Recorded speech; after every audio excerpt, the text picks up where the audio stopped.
beautiful creature. Can you feature that ugly creature? Creature features and feature features about creatures.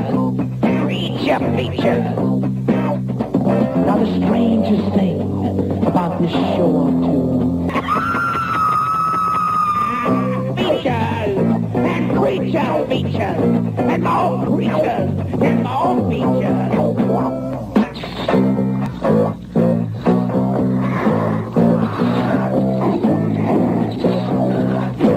And the creature's gonna get you tonight. And we're going to get you tonight. Hello and welcome to Show Us Your Crits, a virtual tabletop show spanning role-playing games, interviews, and reviews. And tonight again, we bring you exciting episode 6 of The Curse of Strahd. Our heroes finally reached what some would call civilization. And now after probably being creeped out from a very interesting looking inn, there is now a tempting offer on the table. We're definitely looking to have some fun tonight, but before we do, let me go through my standard banner stuff. Yay, standard banner stuff. So first of all, Patreon, which I was telling an interesting story on a stream I was on last night. I have been trying to write Patreon for a month and a half, I think close to 2 months, because I haven't been able to log into my site. And apparently I have subscribers. So it's going to be kind of the pot of gold, because eventually when I get on there years from now, I'll have enough to like retire, hopefully. But with the promise of, you know, being rich in a couple of years when Patreon finally agrees to let me back on my site, definitely subscribe to us. YouTube, we're almost near, like we're teetering at 200. Come on, people, subscribe. Wow. Double subscribe. Have your friends subscribe. Have them move to Georgia and subscribe. It's all good. All right. You can like us on Facebook, and which you might be watching us on now. Give us a like so we know that you love us.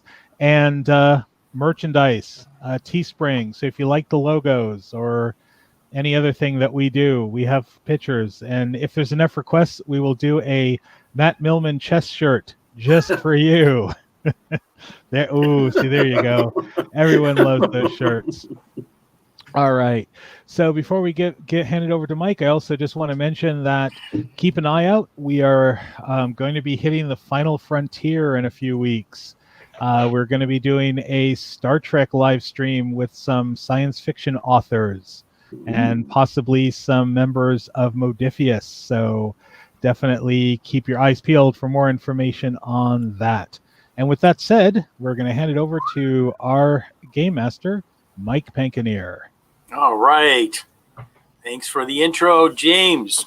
So, yes, here we are. This is session 6. We last left off. Our intrepid heroes had managed to escape the Durst Manor and had made it to the small village of Barovia, where they encountered an inn in the village. Within the inn themselves, they found a man who had introduced himself as, let me look up his name real quick.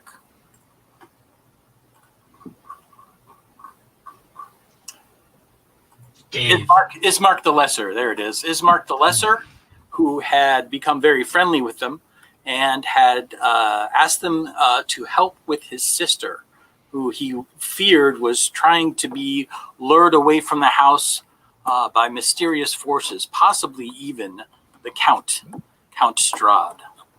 The heroes decided to agree, and they went back to the mansion. They were able to investigate further, found out that the Ileana was there, as well as their father, who had died in the night before from repeated attacks on the mansion. And they decided to fortify and stand watch over the night. And that, I believe, is where we left off. Mm-hmm. So we have a map prepared. And we can flip over to the map now. Hang on one second. I remember how to do this. Map. And map on the map on the map on the map. So, scrolling all the way down to the bottom of the map, there are 2 levels to the mansion, which you guys had explored. Level 2 is where the paladin will be found, and he is watching over the sleeping form of Ileana. She is sleeping in bed. Hi, everybody. Wow. Oh, geez. We should probably do some introductions for people who have been watching. So let's stop before we jump into it. Let's stop and do quick introductions for those of people who have not been paying attention. So, James, why don't you go ahead and start? All right. Well, I'm JC, and I am playing Tezzacotl. Tezzacotl is a Tabaxi Ranger monster hunter who has found himself traveling from the mystical island of Maztica to somewhere he's not really 100% sure where he's at. Otherwise, trying to settle in, trying to adjust to his new comrades, and still just kind of spooked at this whole situation. Great. I am Matt, and I am playing Julius, the Paladin. I hail from Chondoth in the Forgotten Realms, and I am currently watching over the sleeping sister, trying to make sure she doesn't get bitten again. Yes. All right. And Mary, why don't you go ahead? I am playing Bree Pine, who is a gnomish wizard and who is not completely convinced that it isn't really creepy that Julius is standing there watching the girl sleep. But I'm ready to blast anybody who tries to come into the house. All right. I'm not creepy. I'm a paladin. And last but certainly not least is Greg. Greg, why don't you go ahead and give an intro? Hello, I am Reginald, the halfling cleric. And basically, he thinks this whole thing is a giant quest from his god. Interesting. All right. So now that we got that out of the way, looking at the map right now, we are on the 2nd floor. There are windows that you can see. And all of the windows, if you recall, are boarded up. The door downstairs is also boarded up. So, Reginald, where you're standing right now, on that, you can see out the window. And down below, of course, is the main entrance. So you're standing directly in front of you're standing directly above the front door. Yeah. Okay. So, Matt, Julius is facing the opposite direction from the front door. And if you guys recall, just out of frame is a large wall that encircles the mansion itself. The wall seems to be a little bit damaged, but still, for the most part, seems to be intact. So that is the 2nd floor. James, if you wouldn't mind just scrolling down to the 1st floor, that'll show you the 1st floor there. So you can see Ismark is standing by the front door there. And then I guess Bree Pine, I'm not sure where you were exactly. I couldn't recall, so I put you at the bottom of the stairs. If you decide that's not where you want to be, you're welcome to move yourself somewhere else. Ooh. And then, Tezzacotl, you are standing at the window directly next to the front door, if you can see that. And again, If you're not happy with that situation, you guys can move yourselves around. No, I'm fine. Actually, kind of standing near the window, so okay, I'm good. Very good. I guess I will go to a window over here. Okay, fair enough. As I said, all the windows have been hastily boarded up. We left off with the last game with your trap. At Tezzacotl, you did set an alarm, if you remember. You had something set outside next to the tree, and basically a bunch of pots and pans were going to fall. And we ended the last game with a loud clang, telling you that indeed the pots and pans have fallen from the tree. Something has sprung the trap. Now, is the window I'm at is boarded up, or can I see out of it? Hastily boarded up, and yes, you can see out of it. I know that someone spent a fair amount of time making arrow slits. I don't remember who that was, but someone did put some time in last game making little murder holes on the first and second floors for people to look out of. So, yes, you can see out. All right, then I'm definitely desperately scanning what I can see within my my view. Okay. To Okay. So everyone else, with the exception for Matt, you may not have heard the clang. Let me make a roll for you real quick. Let me know if you guys have any actions to declare. Matt, I'm rolling for you to see if you did hear the noise. Okay. Yes, you did. Your keen hearing does hear what you were told was the noise of the alarm going off, that something is broken through the perimeter. So you're aware that something's happening on the other side of the building. Okey-dokey. Now there was a bunch of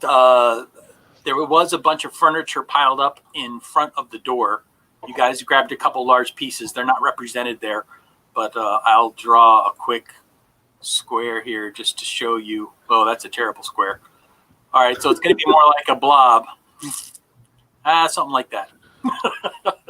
An armoire and a couple other pieces of furniture in that general area. Now, does there happen to be anything blocking the back door? Back door. Which No. I just noticed a minute ago. Yeah. No, there's That door. that is the door leading out from the kitchen outside. That was boarded up, but there was nothing that was put in front of that door. Okay. So if you decide you want to put something in front of that door, you're more than welcome to do so. Yeah, we probably should do that. I thought we'd put an armoire in front of it. That's the front door. Oh. I'm gonna run down and get Tez and see if I can get him to help me move something. Okay. Maybe some kind of furniture in the kitchen. Okay. Well, I can say that if you guys wanted to, you guys definitely had the time to prepare. If you guys want to say that you did put something in front of the door prior to this alarm going off, I'll give that to you. I don't recall describing the door last time, so I'll give that to you guys. And say that if you wanted that door blocked, that door is indeed blocked with, we'll say a large kitchen table is blocking that door now. That works. All right. So that's everything.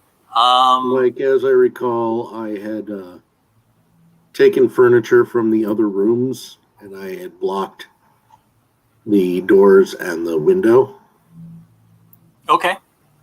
So I'm just putting boxes there. Right. All right. Very good. Tezcatli, you are still peering out into the darkness where your alarm went off. Is that right? yes. You do see some figures that seem to be approaching the wooden gate, and you hear a loud crash against the gate. But I don't see anything, right? Right now, you just see figures in the darkness. What is the range of your vision? It is, well, if I'm using my dark vision, it's 60 feet. Okay, hang on one second. Let's see. Okay, so yeah, actually you would see more than just shadowy figures. Hang on one second.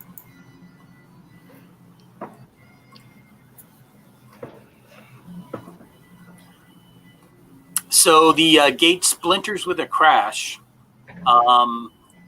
There wasn't really much to keep the gate in place. And moving through the gate now, you can see several humanoid-like figures shambling towards you. And I will reveal this area to you.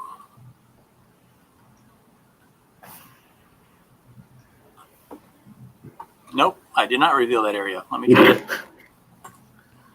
You did the opposite.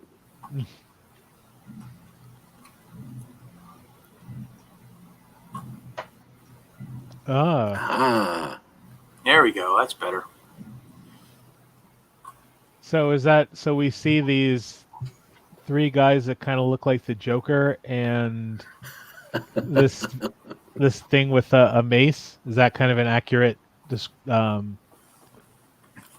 Yes. So you can see three humanoid figures. They look like they're dressed in almost funeral clothing, or what you would consider formal attire. Their skin is very palo. Their skin is very pale and shallow, and you can see that they kind of shamble very slowly towards the door. Go ahead and make a. You can go ahead and make a investigation roll, maybe, or possibly a nature roll, if you want to try and figure out what these things are. All right, that works for me.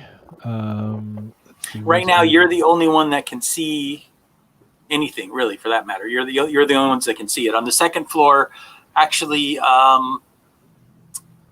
Greg, you can also roll if you want to see, because you could probably see them as well. Do you have dark vision, or you don't? Oh, hell no.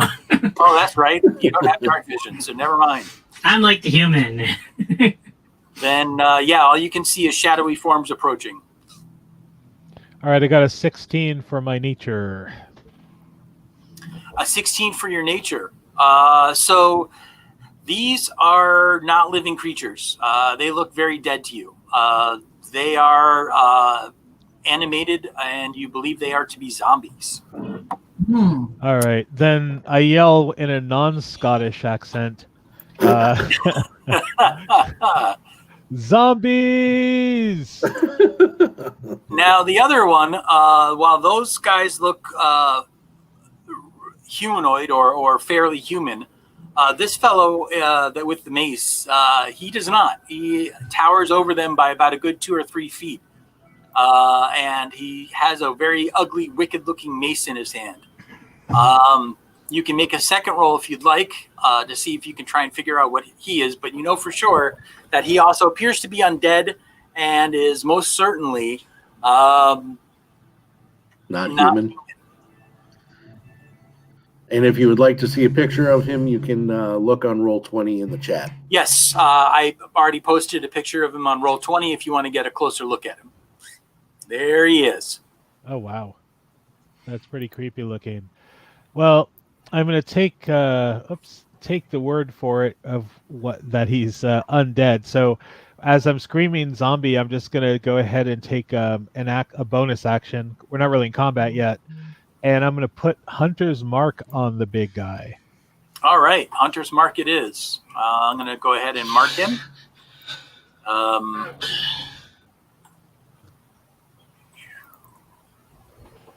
And then after that, let me see. Why don't we go ahead and we'll start. I'll go ahead and clear the last initiative, and we'll start with new initiative order. All right. Here we go. New initiative.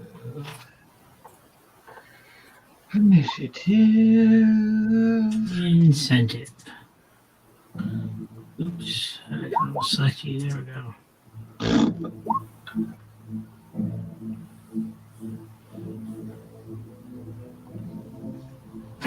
All right.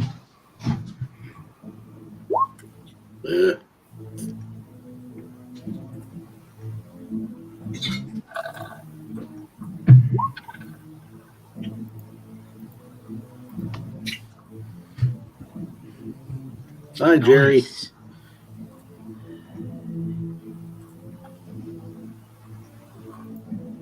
Oh. All right. Orange Julius didn't show up on the tracker. didn't. No, you did not. Did you click on your character when you rolled your... That would probably be why. Well, you can just, I Mike. can You just can. enter it, yeah. Yeah. Go ahead and take out the roll, and I'll just put it in for you. Yeah, sure. You probably have a higher dex than I do. No, probably not. I just have 0. Oh my god, I got almost the same thing anyway.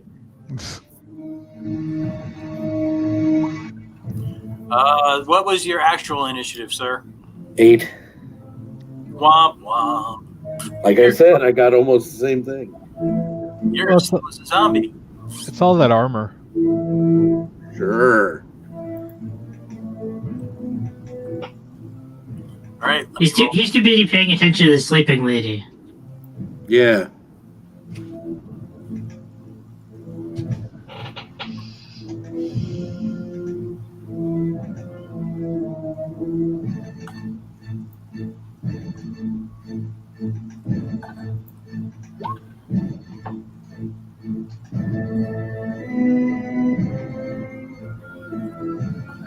And thanks to Kevin Costner, we all know how bodyguarding ends.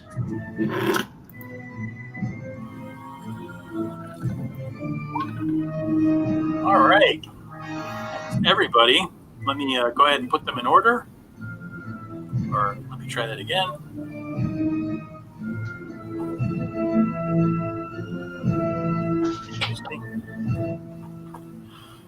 Okay. So Ismark is going to go first. The door is fully barricaded, so he's going to run around to the back. He's going to spend this turn going to the back of the house. If someone has a better idea for him, let me know. Otherwise, he's going to go back to the kitchen. Okay. Make me a sandwich. That window upstairs is pretty big if he wants to join me up there. Yeah, actually, you know what? That's probably a better plan. He's not going to be able to do much down there, so he will join you upstairs. Get back in the kitchen, make me some pie. So while he is going upstairs, Tez, you can go. All right. Ooh, wow. All right. I'm gonna. Let's see. How far is he away? He's 60, right? Or let's see. 5, 10, 15, 20, 25, 30, 35. Oh, he's within 40 feet. Yep. I am going to pepper him with arrows. Well, an arrow, not don't get too carried away. So let's see here. Arrow peppering. Hey, look, he assaulted him. Wow, wow. Oh, I got a 20. Unnatural, but does a 20 hit him? Oh, yes. 20 will hit. 12 That's all right, points James. of They're piercing damage. natural too. You did 12 points to the big guy? Yeah. Oh, wait. Oh, I get to roll an extra d6 because I'm that badass. Nice. Don't forget your hunter's mark, which I... Yeah, that's the extra d6 I spake of. So, an additional 2. So what's the total, please? Oh, 14? 14. 14, thank you. Salamo. Is that the sound effect? Yeah, Is it Does it really? actually say Slammo? they're Ronco Slamo arrows. He bought them off of this TV ad because he's All right. So, James, if you don't mind scrolling up to the second floor, Reginald Ismark comes up and says, "They're coming." And as he says that, of course, you can see a bunch of people in the shadow. You have enough light to use to try and fire at them if you want to do that. So I can see them? Yeah, you can see it's low lighting. You can see shadowy forms, but if you want to take them on good faith that you're firing at bad guys, you can go ahead and take a shot without penalty. Really? No disadvantage? Does low light give you disadvantage? I would assume concealment does. Yeah, because they're Yeah, I in the think you're shadow. right. So, yep.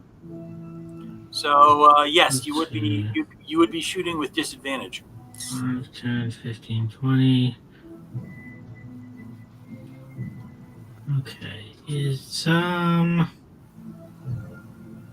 So that is roughly the area that you can see. And they're still beyond scrolling down a little bit. Yeah, they're still beyond your even your Okay. normal line of sight. Can't which part of this? Is that an action? Yeah, it's an action. Okay. I'm going to cast light on one of my sling bullets. Oh, okay, that works. That is my turn. Fair enough. That will take us to Julius. Go ahead. What? Where? So, yeah, I'm like I said, I've pretty much barricaded the room, Okay. and my job is to protect her if anything gets in. Right. All right. Fair enough. So I guess we'll call it you're readying your action. You're holding your action. Then is that right? Yeah. Basically, I'm holding my action for anything entering the room. Let me be more specific. If an enemy enters the room, I attack it. Got it. Okay. So, James, do we hold actions in 5th edition? I forget. You can ready an action, which Ready is an action. basically like a hold action, except that you have to define Say what? what you're doing. Right. Got it. So I will attack with my sword if an enemy enters the room. Got it. All right. Very good. All right. So next would be the zombie. What? Wait, Repine, you didn't go yet, or oh? Brepine goes with the zombie. They go simultaneously. So Brepine, you can go first. You can go ahead and take your action first if you'd like. Well, it's not going to be very exciting because I can't see anything from over here. 5, 10, 15, 20, 25, 5, 10, 15, 20. If I'm at the front door, which is going to make me a double move, but are there slits that I could see from the front door? Now with the table in front of it. Table? Yeah, Yeah, I unfortunately, believe it's totally blocked off. That's why Ismark went upstairs. that is pretty sufficiently barricaded, unfortunately.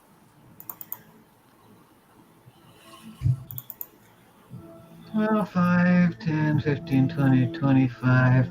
I will move out to the hallway so that when I know where they're coming from, I can head that direction.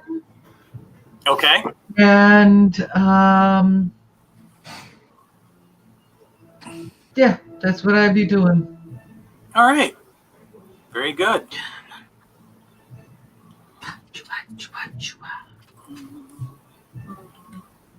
So then the zombie gets to go. No, back to zombie cam. 1.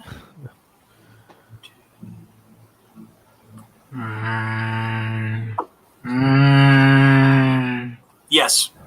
And he makes groaning and moaning noises.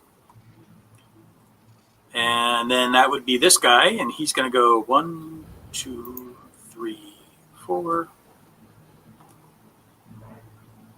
And then this guy, 1, 2, 3, 4, 5, 6.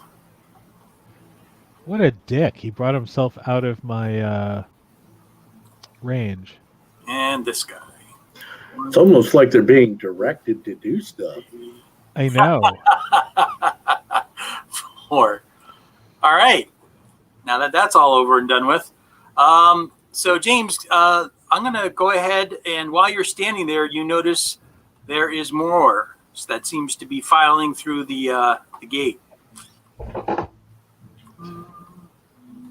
I yell again, non-Scottish accent. More zombies! Oh, but we need the Scottish accent. It's a tribute to Sean Connery. I'm going to go ahead and roll these the initiative for these guys real quick. All right, or I start singing "Zombies" by the Cranberries.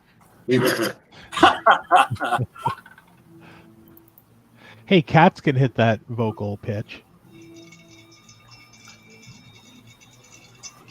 So, wow, that zombie goes on 14. He's doing pretty good.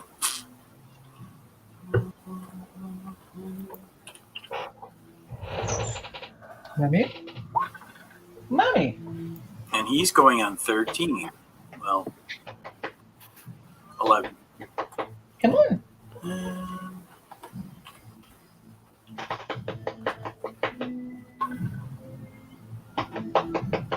Wow. These are the faster zombies. They're the 28 days later zombies versus the Romero zombies. Descending. All right. So, with the next round order, this zombie, we'll call him the 28 days later zombie. 5, 10, 15, 20. And that takes us back to Ismark. Ismark is going to draw his bow, and he says, he looks very concerned, and he says to you, Reginald, this seems like a whole lot more than what came last time. I will have him roll. He misses. That's terrible. That was a terrible shot. Zombie with a 14. 5, 10, 15, 20. And that would take us to Reginald. Oh, what do I do for a fireball right now? That's not my class. Stay in your lane. But the real Please, question everybody, is, group together. the real question is, what would you do for a Klondike bar? Kill a man. There you go. I don't like that big guy. But he likes you. Let's blast. Only as a friend. Let's see, where are we?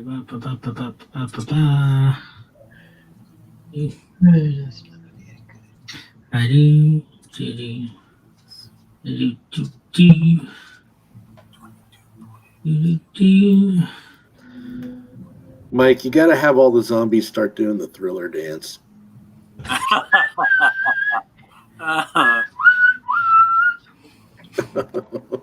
No, it's in a couple of rounds when they get is that the one I want?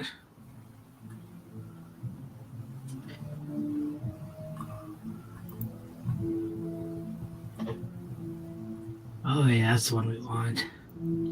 Oh, yeah. That works. Woo! That's a lot of dice. Good Does Lord. an 18 hit him? Does an 18 hit, the big guy? Yeah. Yes, an 18 would certainly hit the big guy. He takes 14 points of radiant damage. Youch.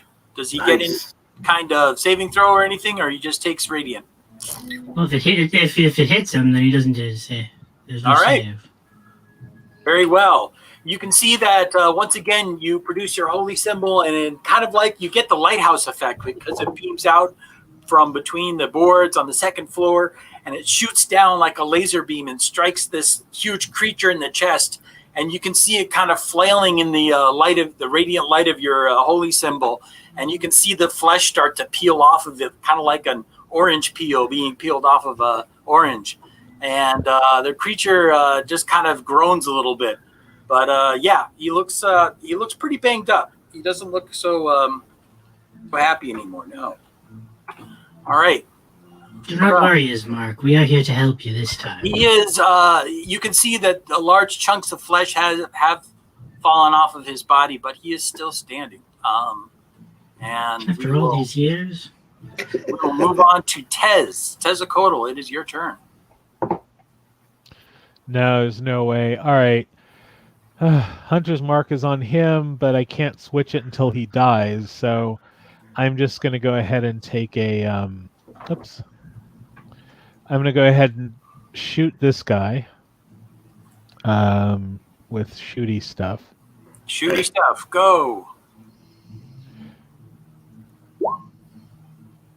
And that is going to be a 12 to hit. 12 will hit. Yes, it will. Oh wait, no, that's sorry. That's why is it hitting as a damn it? All right, an 18. 18 will hit even better. Oh wait, that's all right. No, I'm sorry, an 11. I keep looking at the wrong thing. You now have the option to take any one of those. Does an 11 hit the zombie? Yes. Okay. So I do 7 points to him. That's not very nice. 1, 2, let's see. 1, 2, 3, 4, 5, 6. And I run over here and face the door. You run over there and face the door. He faces the music. All right. Got it. And then that is zombie that got an 11. And I say, Jesus Christ, man, did you have to stand right in front of me? Oh, are you standing there? I didn't even see you. I bet she gets that a lot. I know I get that a lot. Oops. Never mind that in the chat there.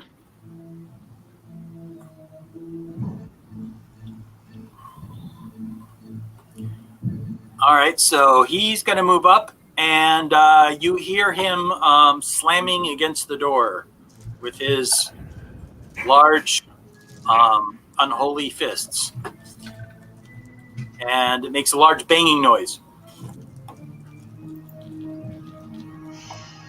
And that's all we get. So we go back to you, Julius. You can hear all kinds of commotion going on downstairs. Just let me know if you decide you're going to do anything else. Otherwise, I'm assuming you're waiting until somebody breaks into the room. Yep. Oakley dokley. That'll take us to Breepine. So, in a huff and in a vaguely snooty way, I move here,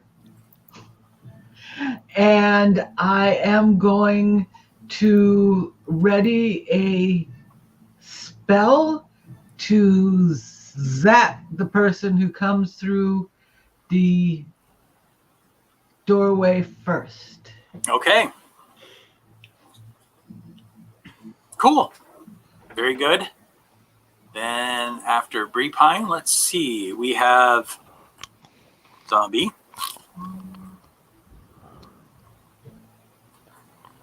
And that's as far as he can go. And zombie. And that's as far as he can go. Farming at the rear. Zombie. And he also is going to bring his huge heavy mace down against the door. You guys hear a deafening thud and a crunch as his mace slams into the wooden door that's been repaired a couple times. You can see a couple spike points from the mace penetrate the top of the door, but the door is still intact. If I yell Dave's not here, I doubt that would do anything, right?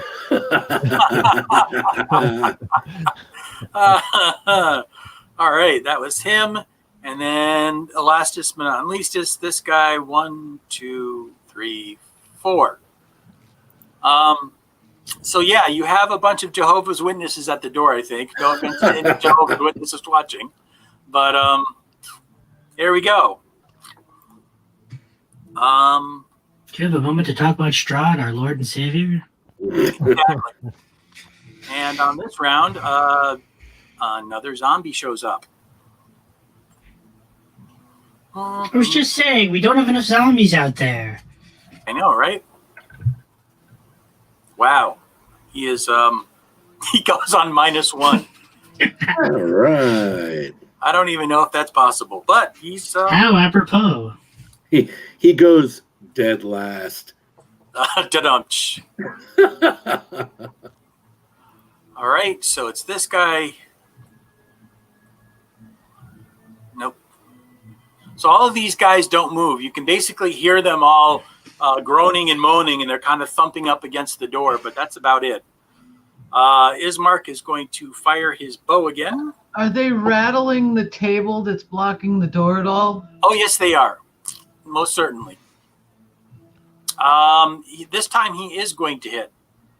And he is striking at one of the zombies down below, and he does 4 points of damage to him. All right.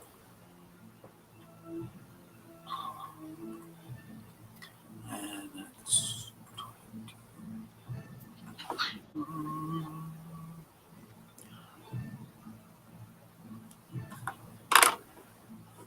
Okay.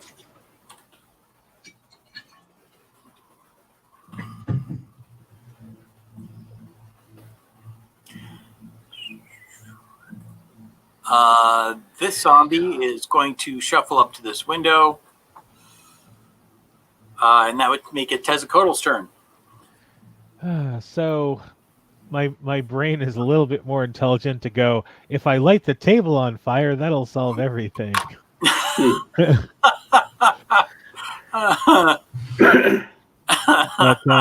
how high? So basically, this is a 2-story mansion. Yes, yes, it is. All right, I got super cat powers. I can leap if I need to. I am then going, since all the cool kids are upstairs. So that's 20, 30, 40. Can I? Oof. Let's see. Actually, hold on. 20, 30. All right. 5, 10, 15, 20, 25. 30. So I can make it to the top of the stairs, I believe. Or at least here to this landing. Running away, eh? And keeping my bow. So moving, and then if someone comes into view, I am letting an arrow fly. Okay. And I'll scream, they're breaching the front door.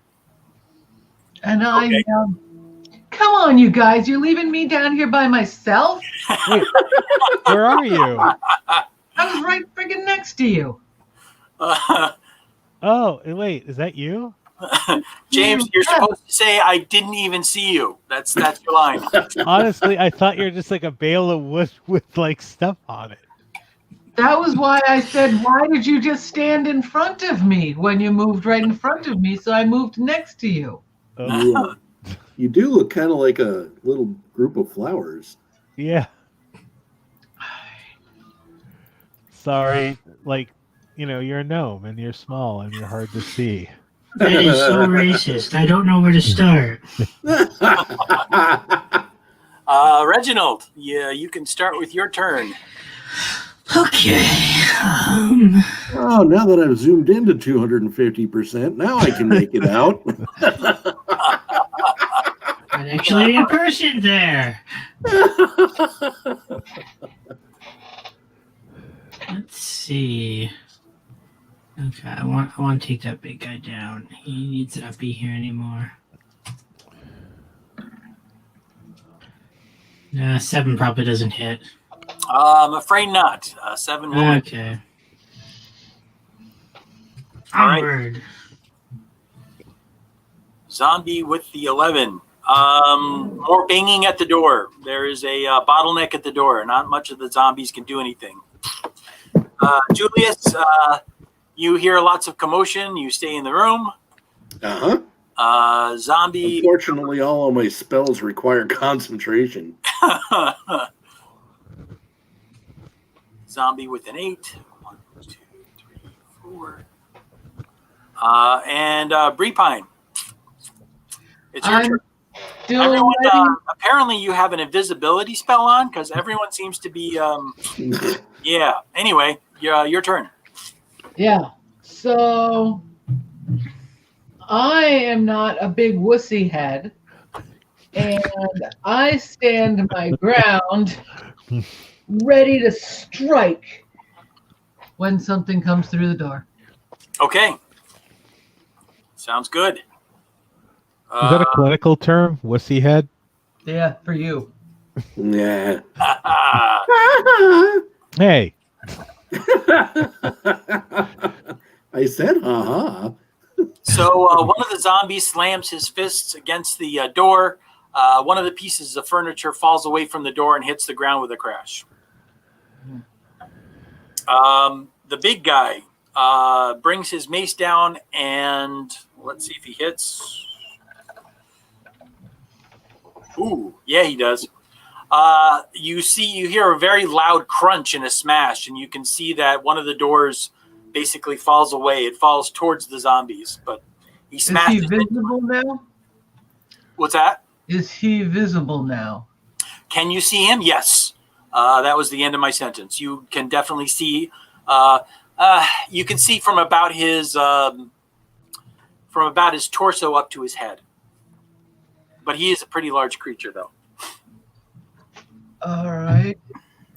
So then I am going to shoot him with my prepared array of frost. Okay. That's cold. Yeah. 12. That armor class 12 will hit. 5 cold damage. 5 cold damage. Let me double check and make sure that zombies can take cold. Yes, they can. So he takes 5 points of cold damage. She hits him in the shoulder, right? She gives him the cold shoulder. Oh! Oh my God. You get hit for that one. That was horrible. Look, Matt, Mike's giving you an icy stare. Look what you started. Oh, I didn't start it. Oh, wait a minute. We didn't start the fire. Never mind. That Anyway, comes later.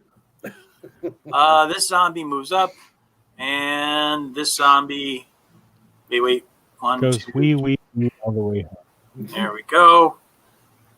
And you guys might be surprised or not, but 2 more zombies appear at the gate.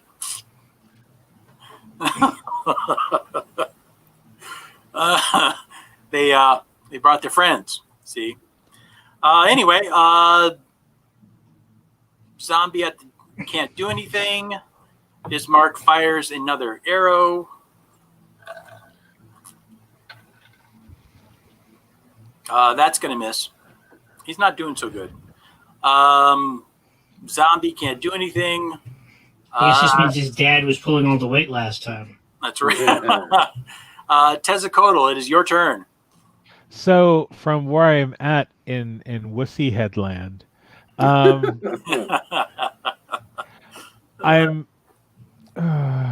fine.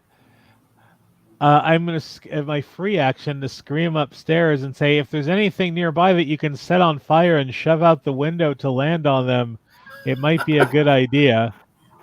5, 10, 15, 20, 25. If he misses his next attack, I might think about it. And I come back here. You might think about what? Lighting his mark on fire, throwing him out the window? And Mike, can I get a decent shot on the big guy, or no? Is it still kind of obscured? He would be considered obscured. Oh, at disadvantage. Yeah, you'd have a disadvantage on that. Yep. All right, that's fine. I will shoot at disadvantage. Let me move it down here to disadvantage, and then make my roll.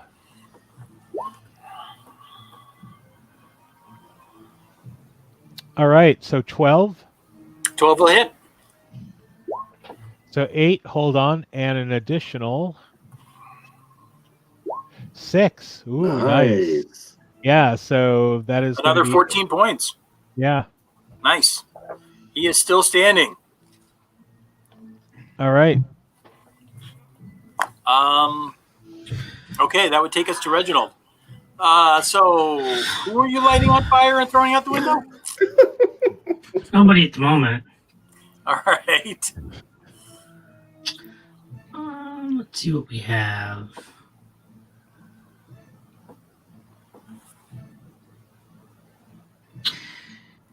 Yeah, I think I'll waste it. Want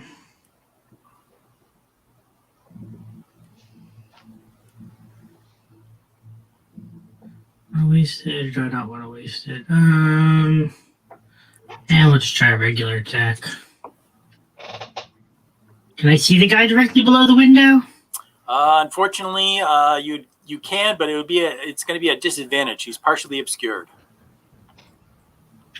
Okay. Yeah, we'll try it.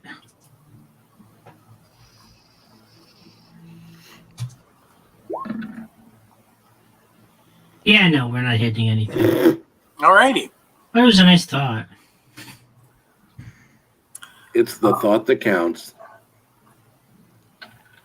More slamming and more banging. Aha! This guy makes it through the window. No. And Julius, you're still standing guard. I am going to cast protection from evil and good on what's her name?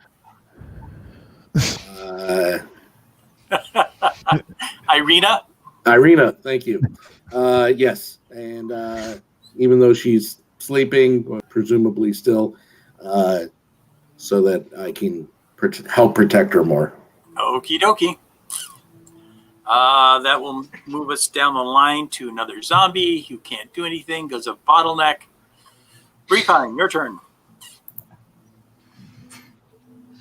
So, I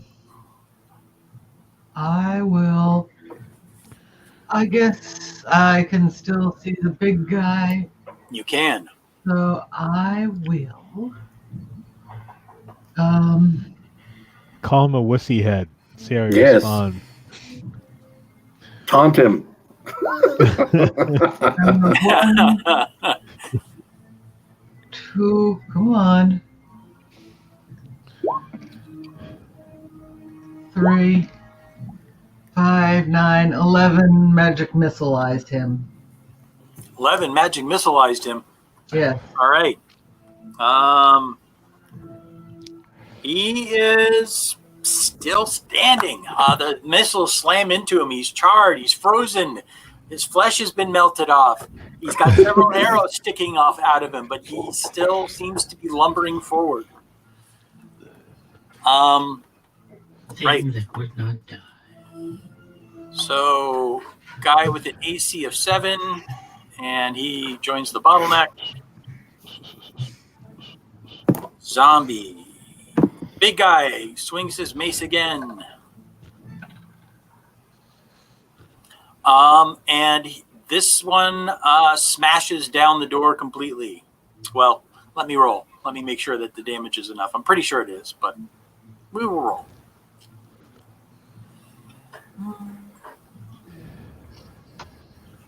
I think at the end of my turn also I'm going to move to the bottom of the stairs over here. Okay. Oh, who's the wussy head now? I didn't run up the stairs. Oh, running away, you yellow bastard. All right. So, for all intents and purposes, the barricade at the front door has been destroyed, removed, gone, Obliterated, obliterated. disintegrated, Yes. shattered and scattered. 2, 3, 4. This guy with a -1. 1, 2, 3, 4. And that'll be the end of the round. What I would give for that boomerang weapon Shane had right now. At the gate, you can see one more guy that says, "Am I late? I didn't get the text." All right. His name's Greg, right? On a 17, this guy comes through the doorway. He's partially blocked by all the junk that's there, so he's only going to get a half move. Ismark is going to fire. Zombies have entered the base. Ismark is going to fire another arrow at disadvantage. Let's see if he's going to get lit on fire and thrown out the window.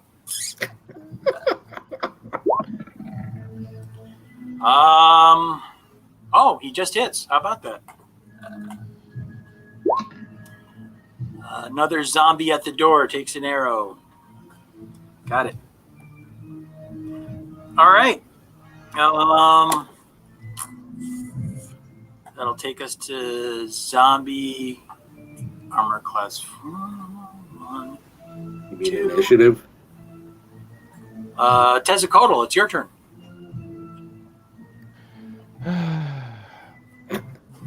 All right. I guess I'm going to use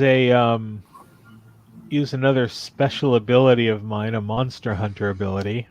Oh, nice. Which is called Slayer's Prey. So basically, it's Hunter's Mark, but it's another type of Hunter's Mark, and it doesn't say anything that I can't have them both going simultaneously. Okay. So I'm actually gonna, and then when the next person dies, I can just switch it. Same like Hunter's Mark. So, this guy, Mr. Senor Zombie here, is All gonna right. get that. I'm gonna move here and fire away at him. Cool. 'Cause that's what cool kids do. All right. All the cool kids are doing it. Yep. And that's a 14. Oh, I rolled 14. a disadvantage. It was an 18. I gotta put it back on normal. But so that should have hit, right? Yep. All right. So 6 plus 3, 9 points of damage to El Zombo. Zombo. He's a luchador, man. Come on. Mike, okay. the skulls on these guys is that an indication that they're damaged or that they're dead? The two that have skulls on them are actually the hunter's marks.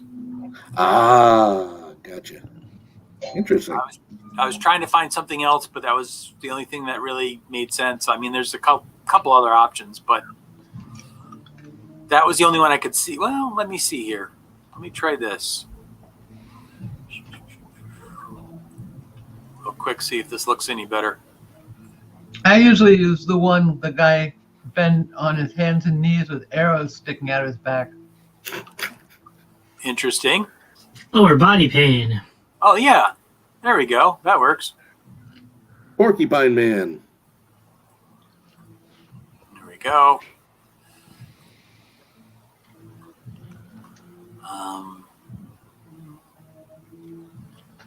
Yes, lower back pain man. There you go. Also, the arrow target could work too. Cool. Hang on 1 second. I'm just going to go through and mark off the people that have been damaged. Okay. That way you guys can get an idea of who those are. Womp, womp, womp.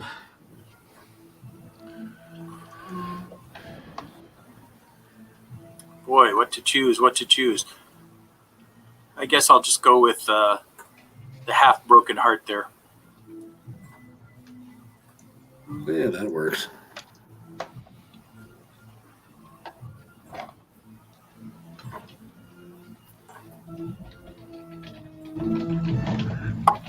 There we go. All right, so Tezzacotl, you're done. So that would take us to Reginald. Okie dokie. For later. Let's see. I'll just do.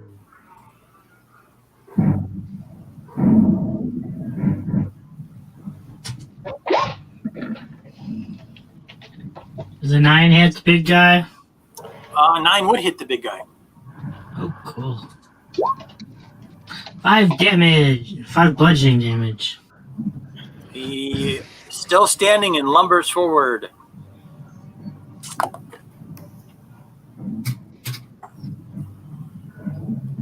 Zombie with the 11. 1, 2, 3. Julius, are you doing anything this round? Just concentrating on my protection from evil and good. Got it.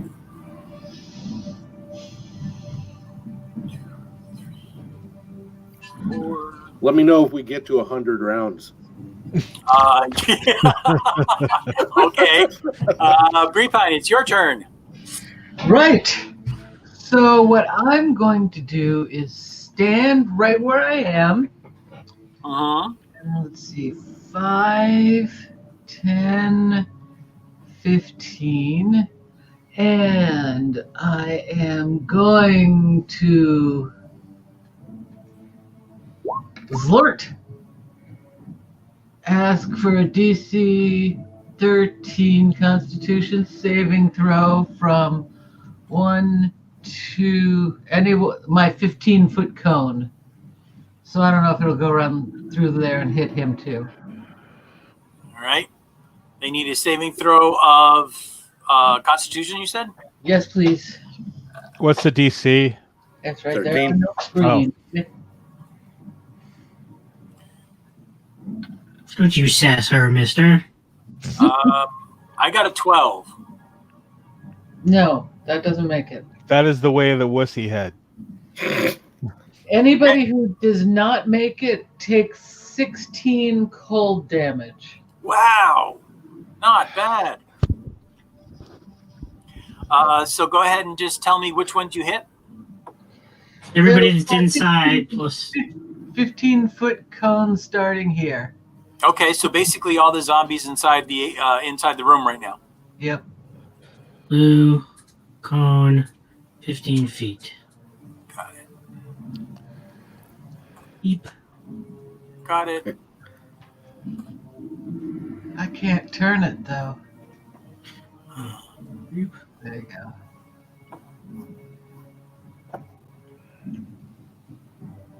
Dumb guys. Yeah, that's basically everybody in the room. And the big guy? No, I wouldn't say that the big guy got hit. Whoops, I deleted your cone by mistake. Sorry. That's okay. He's dead. Mike's deleting the evidence. All right. That's what it looks like. One of them dies, and all three of them are wounded badly. Does he die or is he frozen solid? He's solid. Frozen solid. That would make him an obstacle. He would be. And an icicle. So you point out your fingers, and there's a huge beam of frost that comes out. You can see that the crystalline ice forms over everything, and these creatures seem to be covered with a thick layer of ice. And that. that would be their turn. Now, zombie. There he is. 1, 2, 3, 4. And the big guy. 1, 2. Now he is large. How many squares should he be taking up? 4. He should be taking up 4 squares. So, like, basically, he would take up all 4 of those squares that he's standing in. Oops, I don't want to squish him. Was he an ogre? What is he, yogurt? Yeah. Is he yogurt? He was in contact with them, not anymore. Not that I'm complaining. Hey, baby. Okay, that's it. Oh, and that guy is dead. He's no longer in the initiative round. So Mark is going to fire another arrow.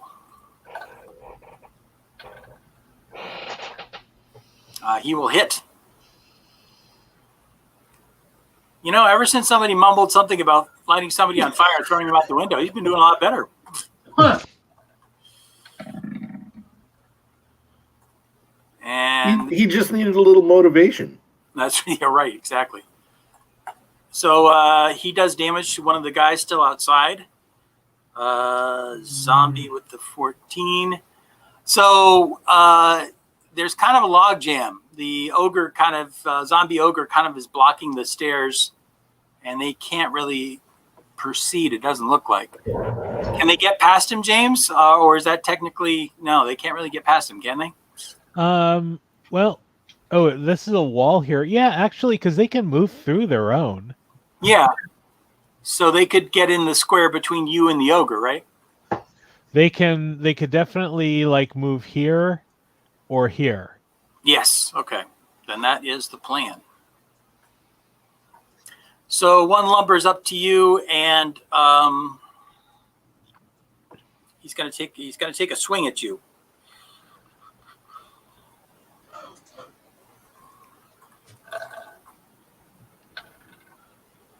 Ouch. He rolls a 19. I'm assuming that hits. With my armor class of 37, I have a 15, so yes, it hits. All right. Just he slams you with his fistises for 6 points of bludgeoning damage. Ouch. Mammy? No fisting the cat. Hey now. Wow. Family show. Sorry. Wasn't Fistices some sort of like Forgotten Realms wizard? Maybe. I don't know. I know there was Not that I'm Fisto aware from of. He-Man. Tezzacotl, it is your turn. Well, I fist him right back. That sounds so wrong. I don't like where this is going. And since he's right in front of me, usually my bow is kind of bowless. So, and if I move, I don't have anything that gives me a disengage. Do Don't I? you have claws? I do, but claws are so yesterday. That's it. Plus, they don't do much damage. I mean, What honestly, kind of cat are you? I can pull my spear with my offhand, but then it's an offhand. Oh, but I have 2-weapon fighting, so it's still cool. All right, so yeah, I'm just gonna pull my spear and jab him with it, as all the cool cats do in. All right. Don't forget to Catland. use your magic helmet. Yes, my magic helmet and my yacht. Or am I going off on another cartoon? Yes. yes, you are. All right, and that was a 23 to hit. Ooh. Nice. Well done. 23 will hit. Yep, and I do 6 piercing, 6 like my piercing. eyes. Ah, That would be enough. This guy just took some cold damage, so he's dead. Wait, do I have the right guy? Nope. Sorry. No, he's just sorry. I'm confusing my zombies now. He's dead, but not fully dead. Yes. Well, he's Mike. already dead. How can you kill what's not dead? Sort of. Mike, are you trying to say that they all look alike to you? I wasn't going to say it, but, now that you mentioned it. Reginald, it is your turn. Okay. Now, can I attack the one outside that's damaged without disadvantage? Well, you've got where did your light spell end up? It's 3 squares behind him, right? I'm holding it. You're still holding your Not light. really. Yeah, I'm still holding my light pebble. Oh, so I'm sorry, you're holding it. Okay, yeah, I mean, you can, where he's standing now, it's kind of a gray area, but I'll I'd give imagine there's more light pouring out the door now the door is wide now open. that the door is down. You still have range on him, so you can go ahead and take a shot at him. No disadvantage. I can normally miss him. 8? An 8 will actually just hit, so you can roll damage. 5 bludgeoning. 5 more bludgeoning. He is still standing, but doesn't have much left. Reviewing his life insurance policy as we speak. Is he falling apart at the seams? He sure is. All right, zombie number 11.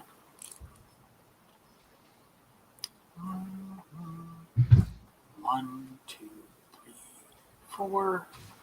Back to Julius. Are you doing anything? I am faithfully protecting my charge. Got it. So then that takes us to zombie. That's not the zombie that I had as zombie number 11. Zombie number 11 was the one that I hit. At least when I mouse over, that's the one that highlights. Oh, all right. When you mouse over the turn order, it highlights the one that you're highlighting. Oh, it does. Yeah. Oh, nice. I don't know if those back three are on the turn order. They should be. There's a 1, 2, 3, 4, 5, 6, 7, 8. We got 1, 2, 3, 4, 5. We got 5 zombies on the turn order, and we got 8 zombies. Uh-oh. What the heck? I think they are.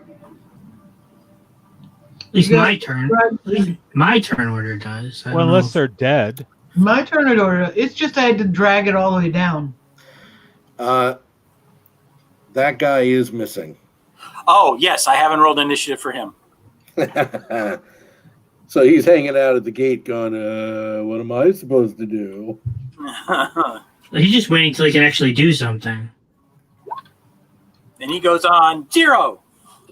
Well, he goes before the -1 guy. All right. Good catch. And the irony here is that he's probably the fast zombie. So, do.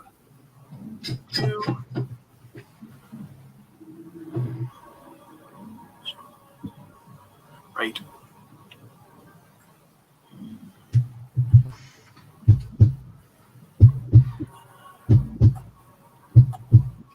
So when you click on them, oh yeah, look at that. Oh, yeah. Learn something new every day. All right, so Ismark is going to fire another arrow at one of the guys out on the street.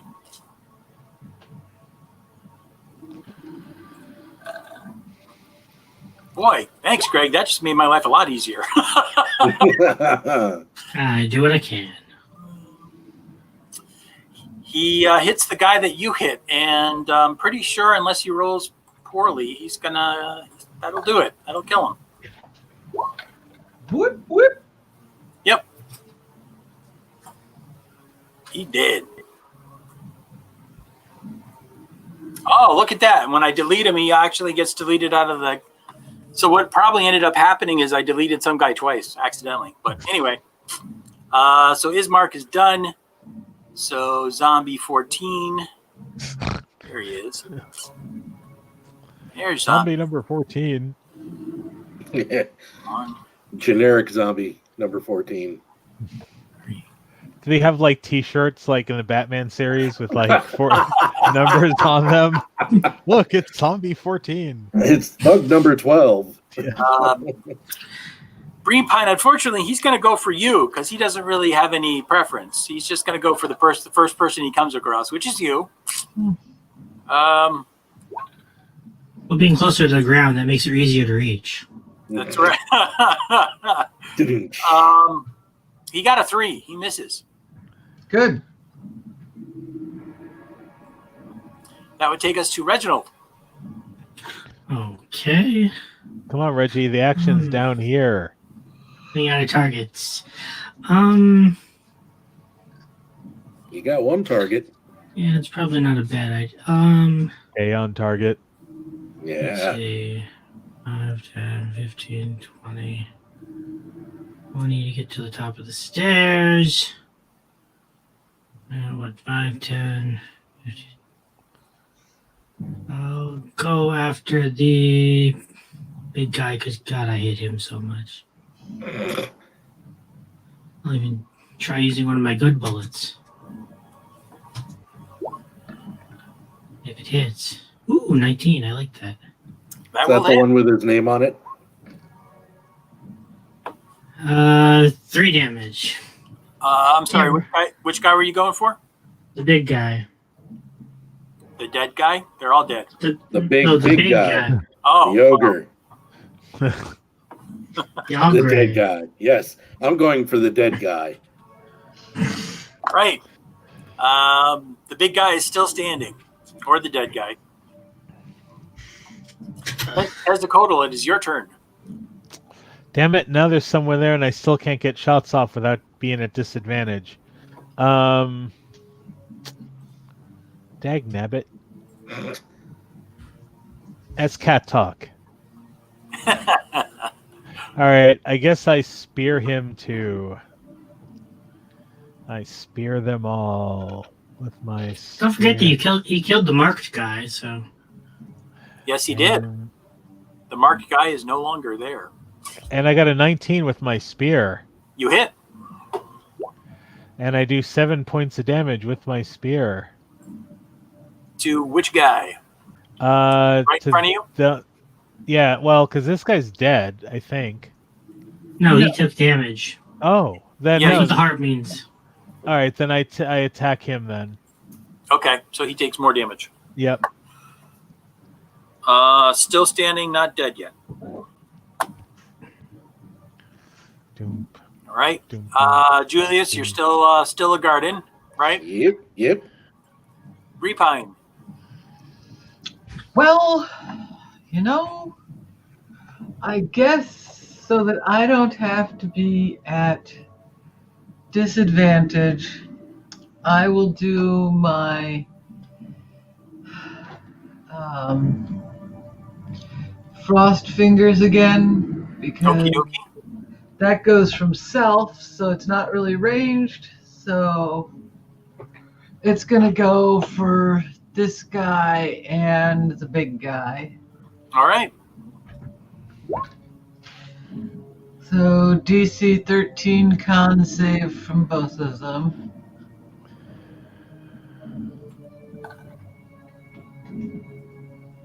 Con save for the small zombie.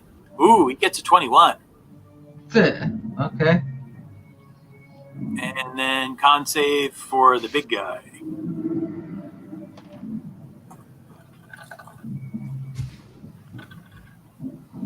And he gets a 15. So they both save, so they each take 7. Big guy takes 7.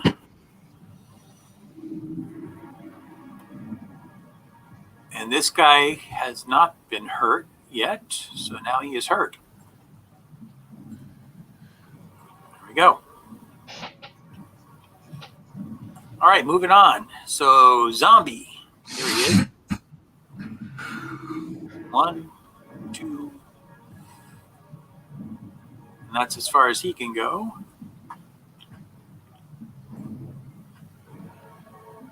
This guy goes to there. That's as far as he can go. Boy, this place is getting more crowded than the LA freeway at rush hour, huh? Mm-hmm. Dutch. All right, so the big guy can't. I don't think he can't hit you because there's people standing in front of you. Correct? He can attack through, I believe. He's not doing a ranged, and he's large, so realistically, so he can still attack, right? If he has range. Well, if he has reach, yeah, he'd have to have. Well, yeah, he'd have to have 5-foot reach. Yeah, yes, he does have 5-foot reach.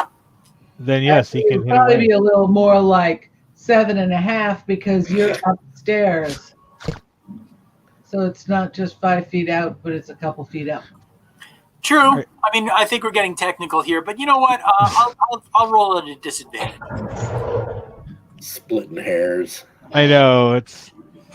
He's gonna smash your feet. So his first attack is an 18. Let me see what his second attack is.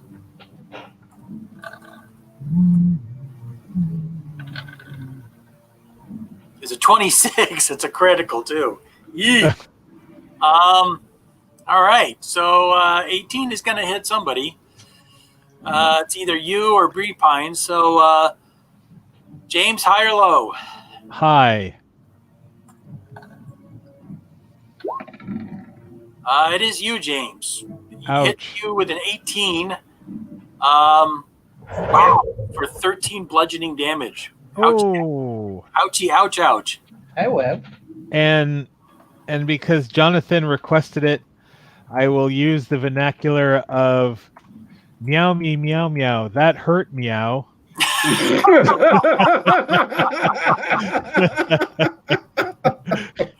All right. Meow, meow, meow, meow. Pussycat, meow, meow. Easy for you to say, I think, is the correct return reply on that. Yep. So Zombie Zero. Where is Zombie Zero? Oh, there he is. He's still outside. 1, 2, 3, 4. Zombie -1. He can't move. He's gonna go here. That's about all he can do. And that's the end of round 4. Starting round 5.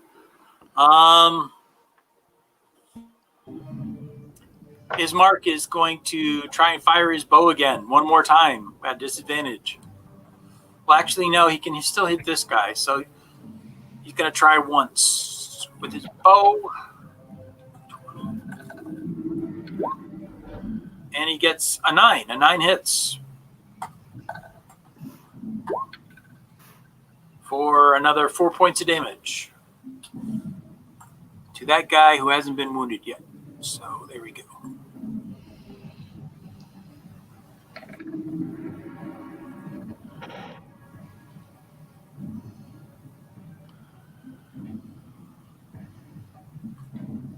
What the?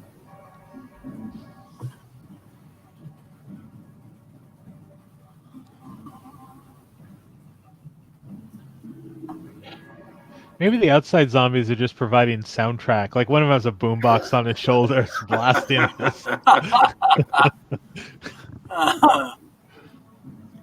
I'm telling you, they need to start doing the Thriller dance. Or doing some breakdancing on the floor. Just throw down some cardboard and just have at it. Exactly. Body parts flying off. That's all we want. Done. Done. Just hang with me a second. My roll 20 is... Here we go. It's loading up. There we go. Mike just had the 15 giant tarantulas that are in the kitchen. I'm waiting for round 2 of the meat grinder. Hey, Mike, did this map come from the module itself? Yes, it did. All right, so this zombie is going to take a swing at one of you two on the staircase.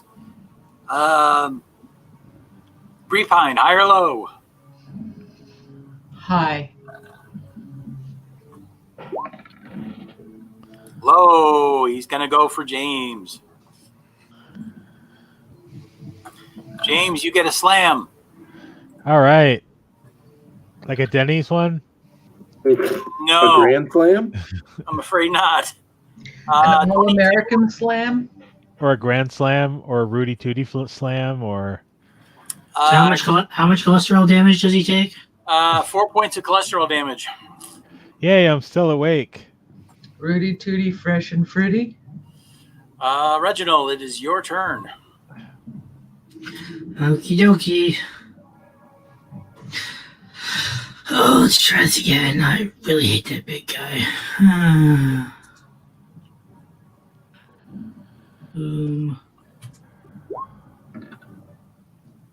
Does a 13 hit?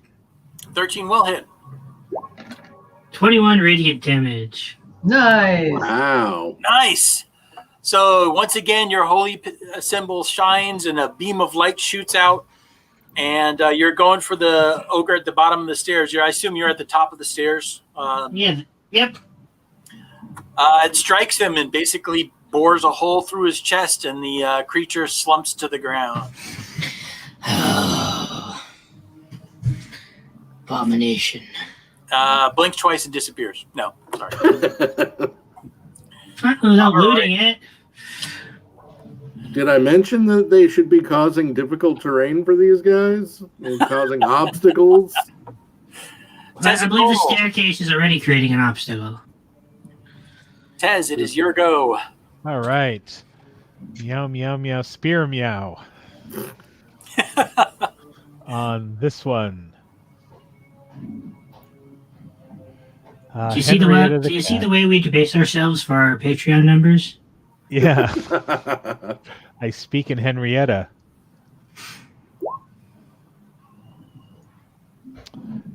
Uh, 19. 19 hits. I do. Which one is correct? Like, how do I know which one's correct? So this is DC. Oh, because it's actually adding in the hunter's mark for me. That's weird. Oh, wow. No, that's in case you're holding it two-handed. Yeah. Oh, Oh, okay. Yep. So it's 5 points, but It's I don't have one-handed, hunter's the mark. right is two-handed. Yeah. Oh, that guy died. So actually, bonus action. I mean, I won't be able to unless Mike is really cool and allows me to do it. When he dies, to move my bonus action to tag him with the hunter's mark. I want to be really cool. All right, all the cool kids do it. All right, so yay. So that's going to be 8 points. All right. Actually, that'll be enough to kill him. He dead. It will kill. Are you going to move your hunter's mark? Oh, he's dead. Yeah, I'm going to move it over Well, you to... can't move it now. You already bonus moved. Oh, that's right. Turn. Okay. So next turn I have to... Right. Julius, you're guarding. Back to you, Repine. So, With any luck, I won't do anything this combat. it's gonna, Which is what we like to hear from our beat shield. You guys are doing plenty well without me. But at least you get to watch the sleeping check, and that's all that's really important. Yep. Down, bow, bow. all right, these guys are kind of dumb. No, I can't. Yeah, the guy in front of me. I am going to cast Minor Illusion and make him look like me. Okay. Interesting. Well, my hope is that some of the other zombies will attack him then. It's possible. Is there a save or no? No. I'm trying to see if they're affected by mind-affecting magic. Let me look.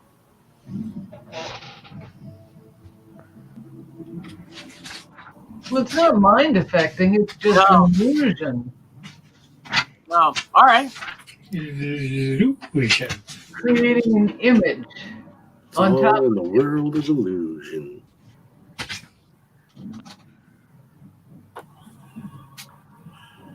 If they want to take the time to examine it, it's a DC 13 intelligence check to like notice what it really is. Okay. And which one is it? The guy right in front of you? Yeah. I mean, he's not going to be fooled, but He starts attacking himself. Why are you hitting yourself? Why are you hitting yourself? All right. 1, 2, 3. Minor illusion. That guy steps up. James, do you want high or low? Hi. He is going to attack you. Yay. He is going to slam you with his fists.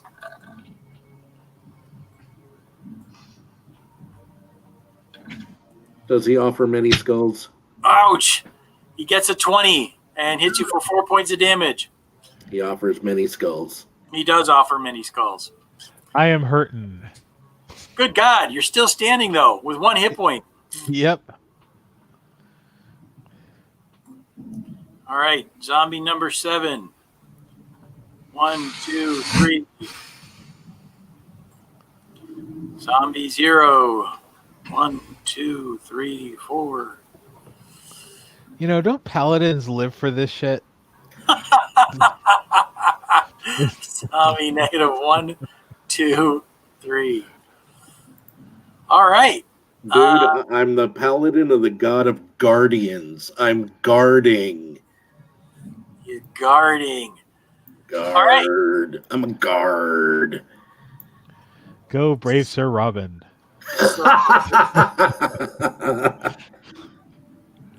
Had to have a Python joke, you know, cause So is It's required by law. yeah, it is. Why isn't the pally guarding the stairs? Because we were hired to guard the girl. Put the girl on the stairs. There you go. Yeah. Why didn't I think of that? Or like, I don't know, carry her around like Yoda.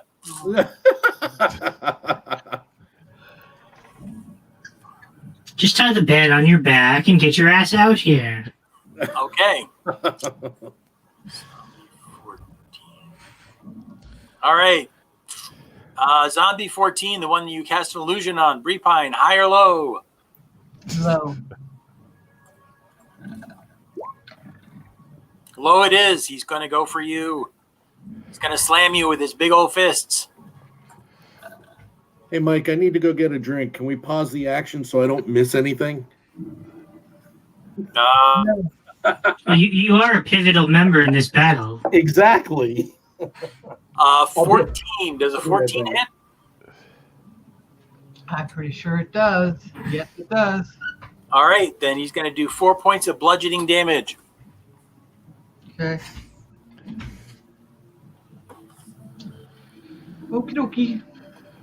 Moving on to Reginald. Reginald, your turn. I ready an action to cast Healing Word on Taz if he falls. Okay. Tezzacodal, it is your turn. All right, it's time to spear. As soon as I find my character sheet. All right. It is spearing time. And that is going to be a 5, which will miss. That will miss. Why is the 5 in red? Because I rolled a 1. Oh, okay. Yes, unfortunately, that will miss. Julius, I believe, is guarding and getting a drink. I'm Breepine. back. It's a So bonus action.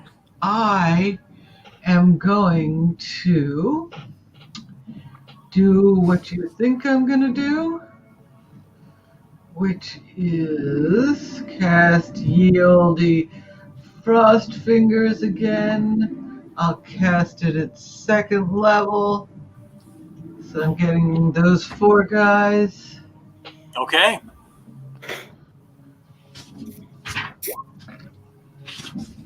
So I will need DC 13 con save from those guys. Here comes a con save. They get a 5. All of them take 21 damage each. Holy free holies. All right. So he's dead. That's what he gets. Dead. He's dead. And he is... he's got 3 hit points left, but he's alive. Not bad. Yeah. I got 2 of them. Come on, Fenwood, or whatever your name is. Ixalcodal, Quaddlecodal. You need to start pulling your weight. All right. Let's see. Oops. Well, I'm going to roll the slam first, and then we're going to find out who's he attacking. Those 2 guys at the door appear to be blinking for some reason. Hey, I see Jonathan. Who's got black? That would No, be me. not Catboy. Catboy does not get attacked. that. James, pick high or low. Low. All right. Low it is. Yeah. You get attacked. Catboy does get attacked. Miss. You get slammed for 2 more points of bludgeoning damage. Womp Cleric, womp. if you want to save the cat before he takes a nap, now would be the time.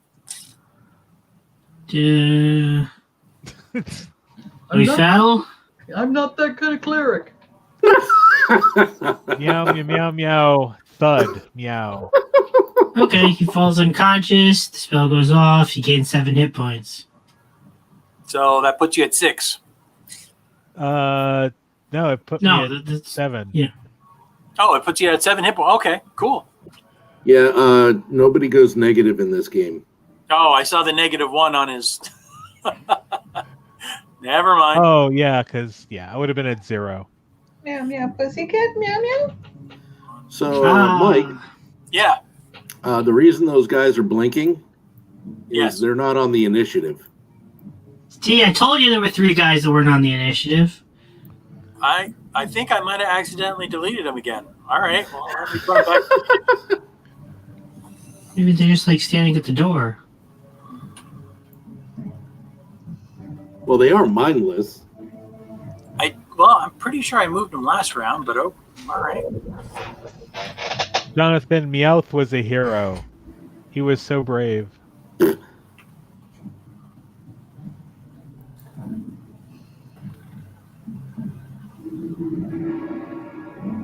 Okay, that's everybody.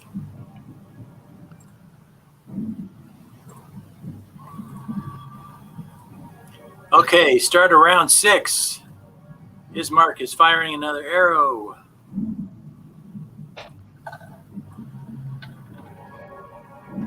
Oh, that's a miss. Tessacodal, it is your turn. All right, so bonus action, move Hunter's Mark to this clown Got it. and clown attack him. Clown Attack attack. All right, go for it. I make honking noises as I swing. Does a 9 hit? A 9 will hit. He takes 6 plus 5. Number of the beast for 11.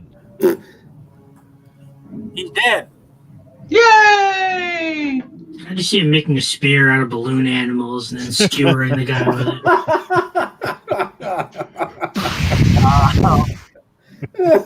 it. Reginald, Squeak, it's your squeak, turn.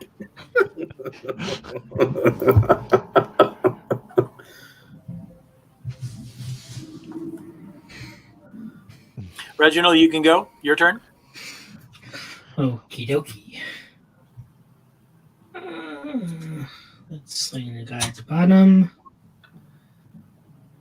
Ooh, I will take that. That work. 5 points. He is the guy that only had 3 left, so now he's dead. Now we're just waiting for the slowpokes. Julius is still guarding. Breepine, you're up. All right. I will move to here. And I will shoot.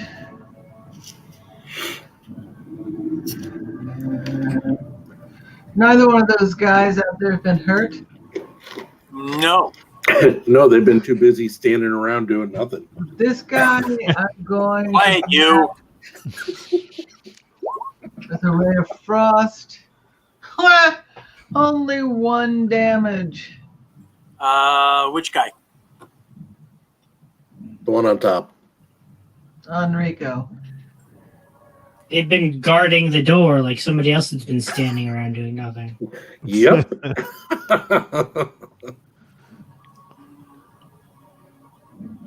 All right.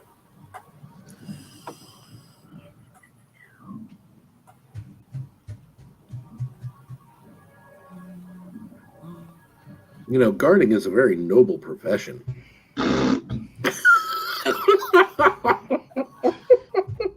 Says who?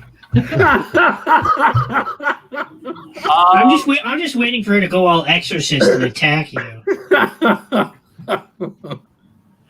Brepine, the zombie slams you for 4 points. Ugh. She just wants a hug. Wevlin. And the other zombie moves into the room, and I think he's going to try and slam you too.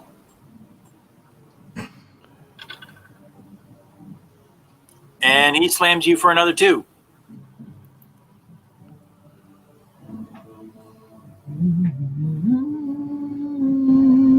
All right. Ismark is going to fire his bow again. Bismarck E. From where is Bismarck? Is he at the top of the stairs or something? Yeah, he's on the other map. You can't see him, but technically he's right behind you, shooting. Okay. Shooting Pokemon. No, shooting over your head. Oh, I was Or trying shooting to say. Pokemon. Yeah, that works too. Is that a wall?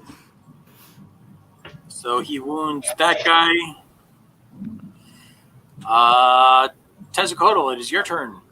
All right, I am going to move here, and then a bonus action Hunter's Mark on this dude, and attack with my bow, my weapon of choice. The music was your weapon of choice. It is. I will like freeform scat sing. I thought it was putting white fur on black clothes. I don't have white fur actually. I am You don't have any white fur anywhere else. I'm like a panther tabaxi. Yeah, sometimes they have like white around their mouths. Okay. That's 11 more points there, Doc. Got it. He's wounded. Reginald. I can't see anything. Can I see them? You can go for the one that Ismark went for, which is the guy down here. The One on the bottom? Yeah, on the bottom. The lower one. Okay. On game. Ooh. Mary, now you got that song going through my head. Which one? That 3. You got what I need. Bismarcky. Yeah, 3 points bludgeoning damage. that's the Got guy it. who's scared. All right. Is he wearing the weird 17th century outfit with the powdered wig too? Yeah. Well, she says she's just a friend. I gotta YouTube that video tonight after the game. Brepine, you're up again.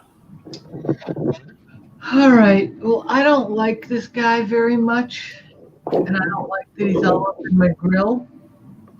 So I guess I'm going So she's going to pull out her gat and she's going to drill him. I guess I'm gonna have to go old school and be at disadvantage. That's because you're holding the gat sideways? Yes. I'm waiting for the next 80s reference. No, that actually kind of was. How do I do? If if it's not an attack roll, I guess it's not at disadvantage. So that yeah. you need to give me a DC 13 Wisdom saving throw. This dude. And No. we all know how wise 4 damage. zombies are. All right. Those guys were pretty wise. They were hanging back while all their friends were getting killed. You know what? True. We might not even take that damage because it's necrotic. Well, it says nothing. It says damage immunities. It doesn't say necrotic. It just says poison. Then you take the whole 4 points. Ah! All right. That's right. You're going to take the whole thing and you're going to like it. Family show. So I'm I gonna start merely yelling said words. raging. I like merely said Archer. words. You're the one that interpreted it, Dirty. Raging. Yeah. Brepine, does a 16 hit you? Usually. Yeah, that's going to be another 4 points. Come on, And We gotta kill these guys fast. The other guy is going to also slam you because that's what all the cool kids are doing. Uh-huh. Because somebody decided to let the mage tank. That's another 2 points to the mage. Not dead yet. All right. But there is hope. I'm mostly dead though. All right.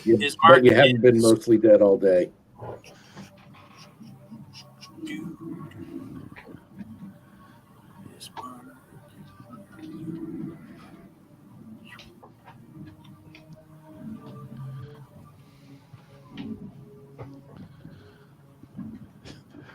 Bismarck ran outside. What a chick! Yes. Oh, Screw this! I'm out of here.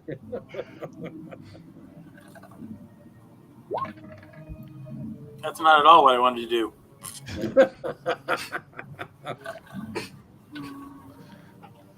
He gets an 11. He hits. Does it?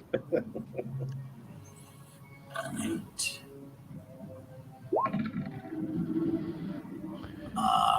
4 more points. So he's dead. damn it! Kill stealer. Yay.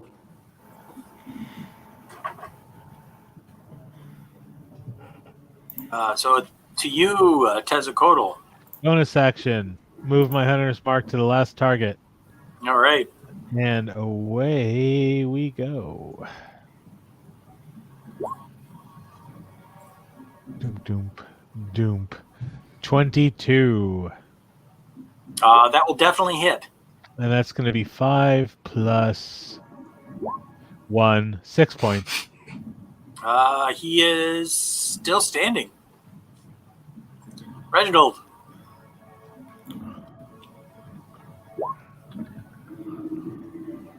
$12 hit. 12 will hit. 3 bludgeoning. And that will kill him. Awesome. Just Mike. the song ended too. Mike, I'm going to disbelieve. I can't believe that he only sent zombies after us. Okie Well, yeah, doke. this is only round 1. All right. Since we're in the middle of the end of the wave, could we take 5 for? Yep, we are going bio to break? take our 10-minute break. Yes. And, Ooh. we will be back. If everyone would just go ahead and mute their mics, and I will go up and put up a shiny thing. I'll put up something to entertain everybody, hopefully on and off, and we'll be back.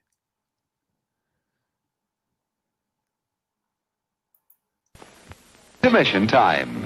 Time that stretch you've been wanting. And best of all, time to take your pick from that scrumptious array of tasty treats waiting for you at the snack bar, where the popcorn's poppin', the cold drinks are sparkling, the hot dogs are sling, the coffee is steaming, and a luscious treasure of confectionery delights with ice cream and candy and so much more to tempt any taste is waiting for you now at the snack bar. You'll be notified in plenty of time when the next show is about to begin.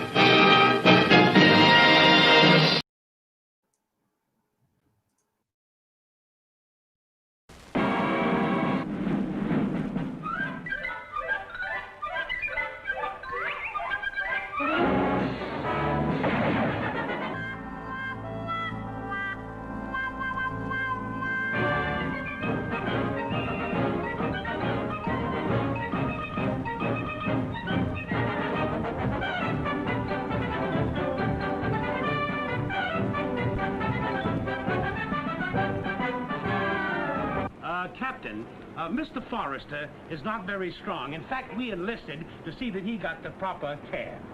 Oh, I see. Now, if you'll show us to his suite, we'll serve his breakfast in his room. Let's steal a ride back to camp. Okay. Come on.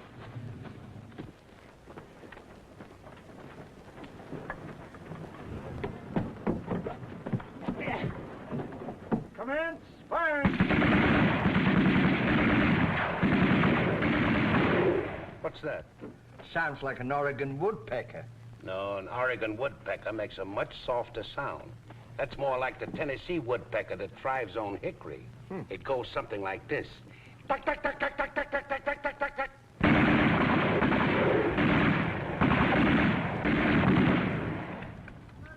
Did I hear shooting? No, that was you imitating a woodpecker. And very good, too.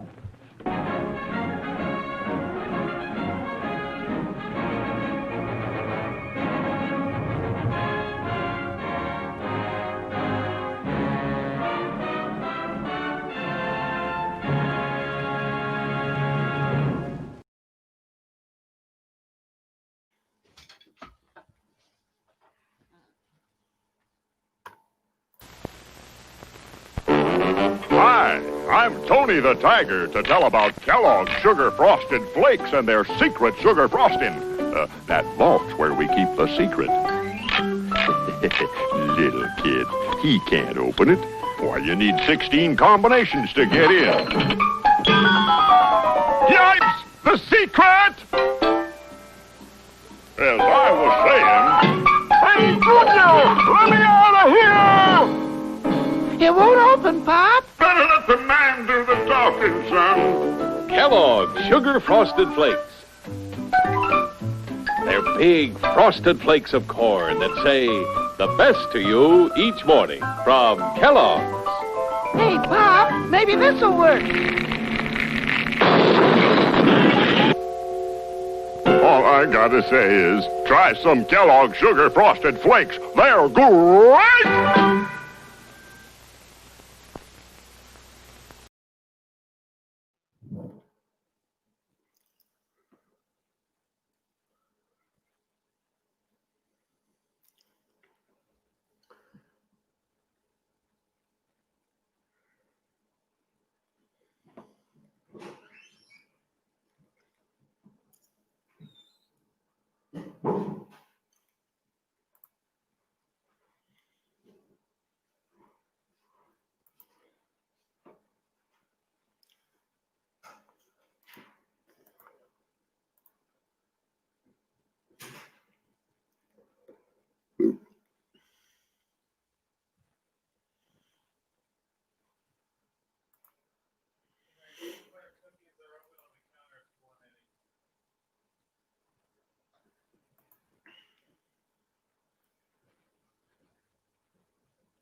Here is a job that has made more than one woman shudder.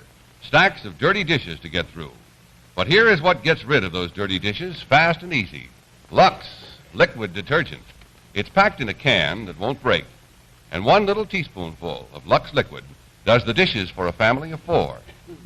Makes suds like these. There's even a special dripless spout that means easy pouring and no messy handling. Milk stained glasses come clean in no time. Now the secret? Lux liquid cuts under grease, lifts it up, and floats it off dishes. And Lux liquid is the only liquid detergent that is Lux mild on your hands. So make dishwashing lots less work with the next best thing to a dishwashing machine, Lux liquid detergent. Yes, ma'am, that Lux liquid is really something. And the only people who think that we go a little overboard on it are those who have never used it. And that is the fact, because just 1 night's worth of Lux liquid, all of a teaspoonful if you're keeping tabs, and anybody knows why we call Lux liquid the next best thing to a dishwashing machine. Just use it once. You'll see. Because you're going to be on our side of the fence from then on in. And that is for dang sure.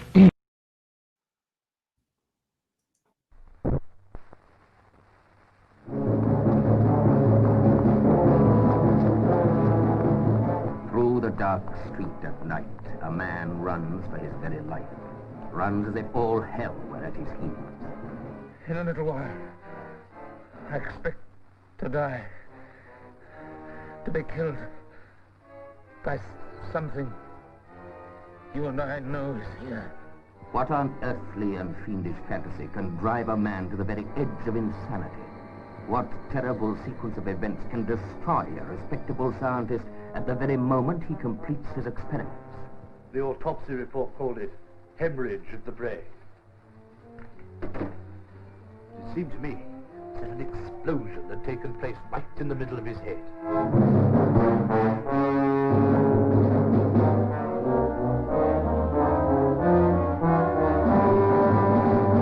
We're trying to find a way of projecting ourselves into another world through the power of thought. To land, without having used the conventional means of travel, on the surface of another planet. What if they've already done it? Starring John Neville as the scientist engaged on space research, who suddenly finds his life a living nightmare. I'm telling you, I thought she was dead. She was lying on the bed, with her eyes wide open. Philip Stone is Professor Lancaster, who only believes what he sees. Yet, could he believe what he saw? Gabriella Licudi as Julie, the wife who seems a stranger, almost an unearthly stranger.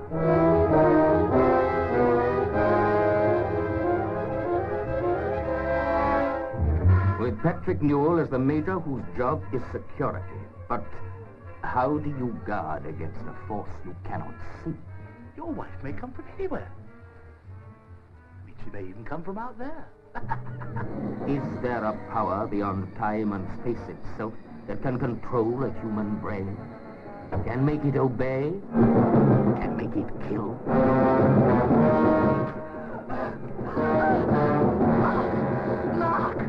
Mark! Oh!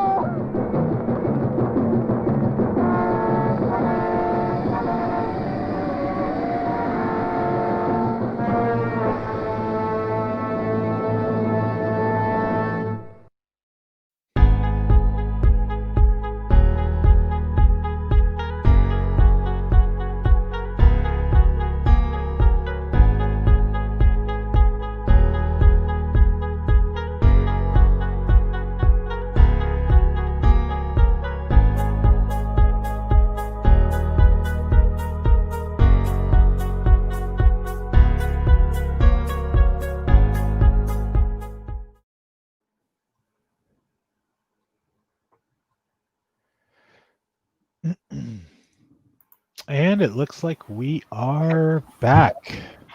Okay, so first of all, the British are not allowed to make horror movie previews ever. That was like, whoa, what the hell was that even about? Unearthly stranger. So and so as the major. Ha ha ha. It's like, ooh, spooky. All right, so we are back, Mike. It's all you, man. All right. So the battle is over.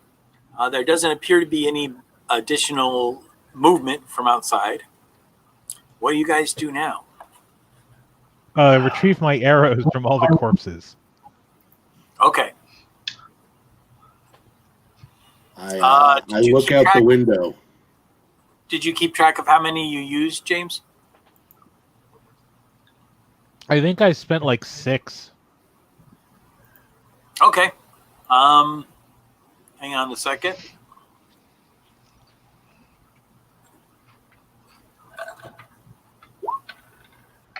You find 3 of them. Okay. Well, you find 3 of them that you can use again. Okay, gotcha. I will make note. I asked Bismarcky if he's got a first aid kit. No, unfortunately, I do not. I hurt. He says, I don't, unfortunately, I don't have anything I can do to aid you. I'm sorry. Man. Perhaps in the morning we can go to the church and seek aid from the cleric there. Maybe he might be able to help you. Okay. I go upstairs. Okay.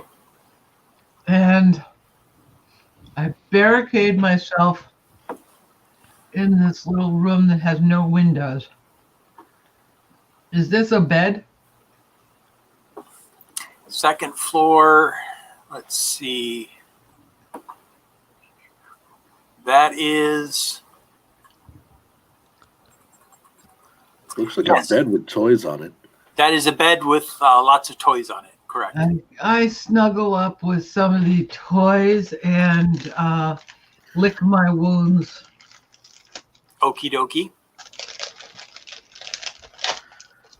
So, Mike, I'm looking out the window. Okay. I want to see if there's anything else out there.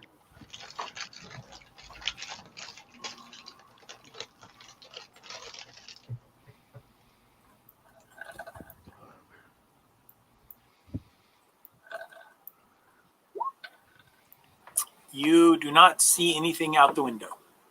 Okay. I'm keeping an eye out. Got it. Is anyone else doing anything else?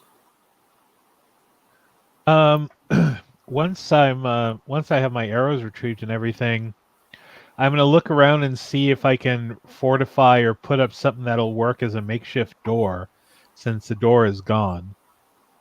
Yes, the door is literally in ruins. Oh, that's why nobody can hear anything I'm saying. My microphone was still on mute. Oh, there you go. Are those hay bales on the floor, or? Those look like, they look like they're hay bales. That they Are they hay bales or are they faggots? Hey, now. It's a bundle of sticks. Bundle of sticks. Yeah, I know. Well, if they're whatever they are, I'm going Kindling, to most likely. I'm going to stack them up and kind of shove them in the doorway, and then maybe I'll see if I can find another table or a couch and stick it up sideways in back of that. Okay. Stick it up sideways. So, James, while you are dragging some things over towards the door, you see movement over by the gate. Okay. What do I see? It appears to be a large dog that seems to be staring intently at you. I try not to make eye contact with it, but kind of keep it in my sight as I quickly stack up things in the hallway and put the thing up. And instinctively, your hackles rise. Trying to get the door back up. Breepine, you are muted if you were trying to say something clever. I was asking you if your hair on your tail puffs out and your back hair goes up. I probably have some sort of reaction like that. I mean, James, as you grab a second hay bale and start dragging it over to the door, you see that the first wolf or dog is joined by a second. Oh, crap. Round 2, ready, fight. Dogs! Yay, dogs! Ding-a-ling-a-ling-a-ling-a-ling. I yell dog or dog? Dogs with a Z. Because You guys take care of it. It makes it more modern. Yo, dogs. Maybe they're up dogs. What's up, dogs? Nothing, dog. What's up with you?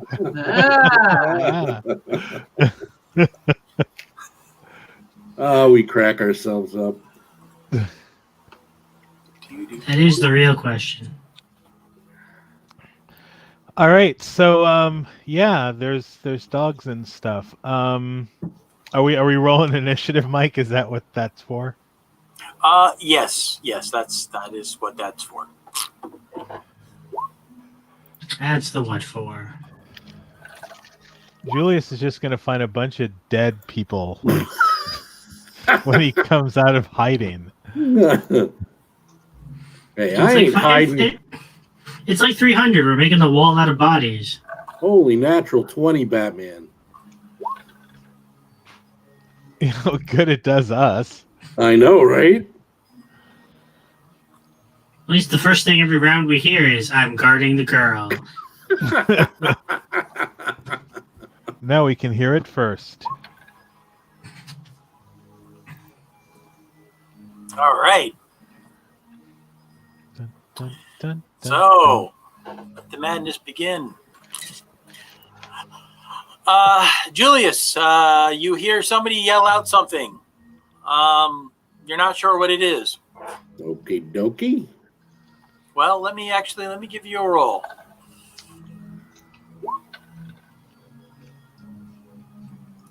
Actually, yes, you do hear them. You hear somebody say, "Dogs!" And then someone else yells, "At the front door!" All right. I guard. I'm going to continue looking out the window for now because I don't want something coming in the window while I'm off trying to fight off dogs. Okie dokie. And if there's one thing we learned from Resident Evil, it's that dogs like to come in through the window. Exactly. Second story windows? I haven't Hey, zombie dogs, they can go through anywhere.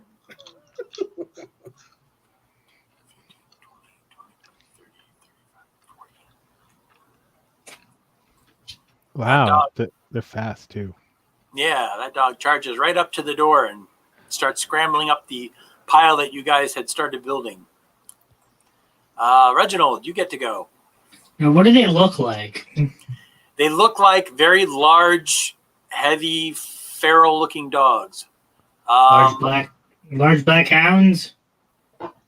Let me... You can control Z those guys. I will control Z I mean, those guys. I think it's Shift Z, those, actually. Shift Z? Guy looks like a wolf. Click on it, and or you can do it that way. There you go. That's not what I was thinking of. So there's nothing to do with my god. Okay, that's good. But they are a lot darker than that. What's pictured here. So Bree Pine, you hear? Well, let me roll to see if you hear anything. No, you don't hear anything. Well, you do hear some commotion, but you can't hear what they're saying. I mean, I don't get to attack. What's that now? Just mean I don't get to attack. Oh, shoot! I thought I put everyone in order. No, maybe I skipped you. Sorry. Go ahead and do your attack if you want to do one. If. Yeah. Does an 18 hit? God, I hope so. Don't feel obligated or anything. 18, yes, an 18 will hit. Or 3 points of bludgeoning. All right.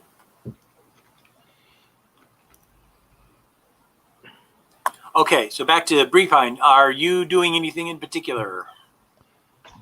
Bleeding out. If I hear commotion, I'll Yes. go open the door and yell, "What's going on?" Dogs. Big dogs. Ugh. Go find a leash and take him out. I believe somebody already did that. And then I'll double move. Okie dokie. That's my turn.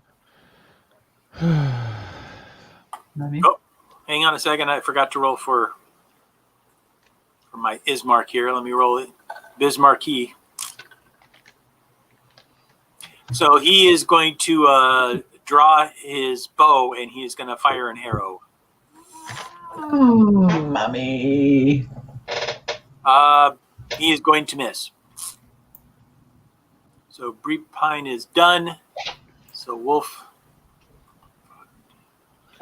Wolfie McWolferson. Yeah. Mommy. You went right through the barrier. Yep. Climbed right up and over the barrier.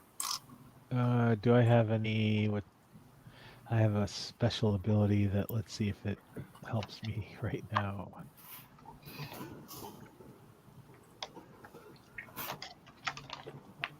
That doesn't help me worth the damn.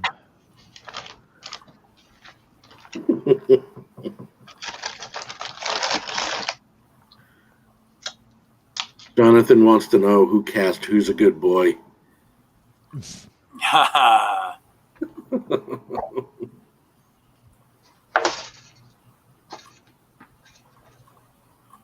Oh, not more.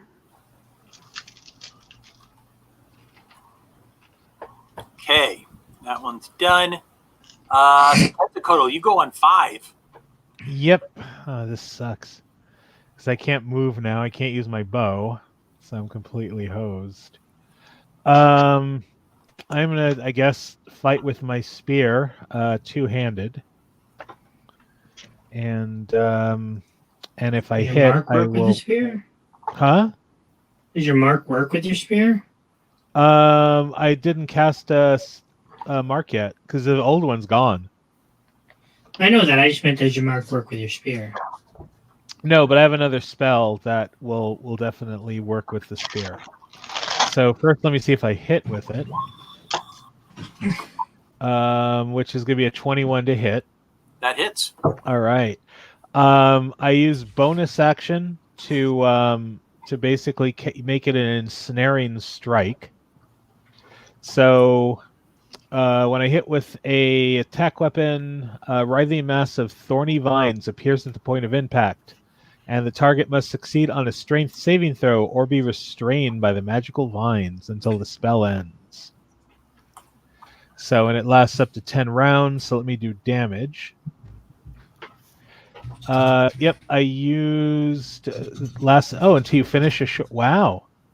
So I could... Well, I can't do it. I can do it next round. Thanks, Reginald. Okay. So 4 points, and it needs to make a strength saving throw. DC 13. I get a 5. All right, so it is restrained. And then next turn it'll take damage if it can't break free. Got it. If it gets closer to 10 feet with the view, the cops show up. I think that's a restraining order, but that's at second level. And that is it for me. I have a move, but I'm not going to get, eaten. So stand my ground. Oh, is this a stand your ground state? The puns flow like water. Oh my god. Yeah, the puns are strong tonight. Okay, Julius, are you still guarding? Do I see anything outside? Nope. Okay. I am going to go to the door and open it and call out, is everything handled or do you need my assistance? I just jump in the wolf's mouth. Oh, my Lord. Get in, just open it up like that. Put one leg in, the other, slide in, close it behind me. It's funny because up until this point, I didn't think you were playing Lawful Stupid, but I guess you are. Well, I don't know what's out there. I just heard dogs. So I don't know if they can handle it or not. Are you doing anything else in your action? Is anybody responding to me as a free action? Well, I don't know. Assistance is always useful. Yeah, they're big dogs. No. All right, I'll come help with the big dogs. I'm doing that Costello thing, that chick. So let's see here. Oops. 5, 10, 15, 20, 25, 30, 35, 40, 45, 50, 55, 60. 65, 70, 75, 80, 85, 90, 95, 100. Let's do it again. No thanks. So that's where I get to. It's the only Schoolhouse Rock I remember.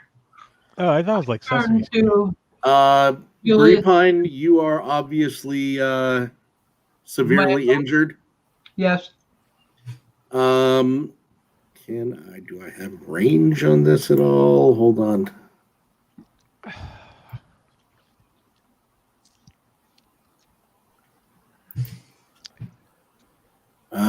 Range is touch, so I would need. Can I hold my action to cast a cure spell on Brepine if she moves to me? Yeah, but you double moved. Is your spell a bonus action? Oh yeah, I did double. Oh, yeah, I did. Never mind. I guess I can't do anything. Oh. Exactly. All right. So then that would be this dog. That is a good question. So he scrambles over the pile, and the wolf attacks Ismark. And they're using pack tactics, which means wolves attack with advantage. Means they suck. Well, yeah, there's that too. So first roll is an 8.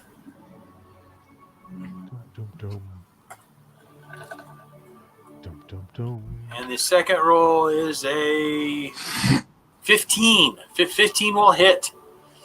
On who? Ismark. Oh, yay. And he needs to make a strength saving throw or else he's knocked prone.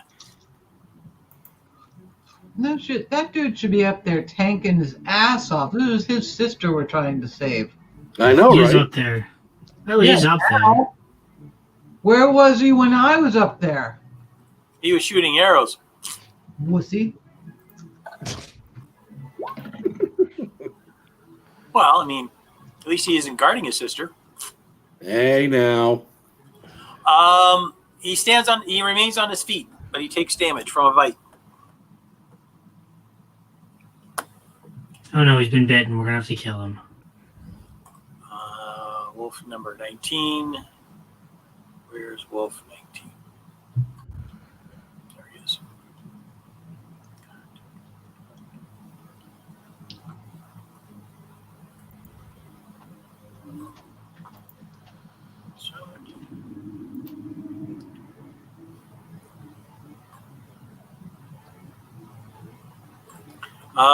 Ismark is going to drop his bow and draw his sword and attack the wolf in front of him. Really? No, he misses. That's terrible. All right, Reginald. Let me see.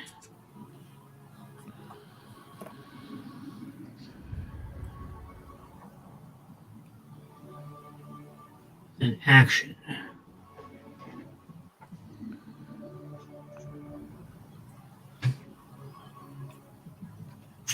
I'm using Eyes of the Grave. Are these things undead? They are not. Okay. That's my action. Okie dokie.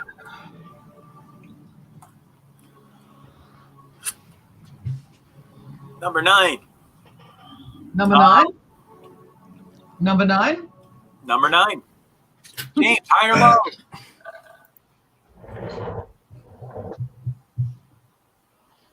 James.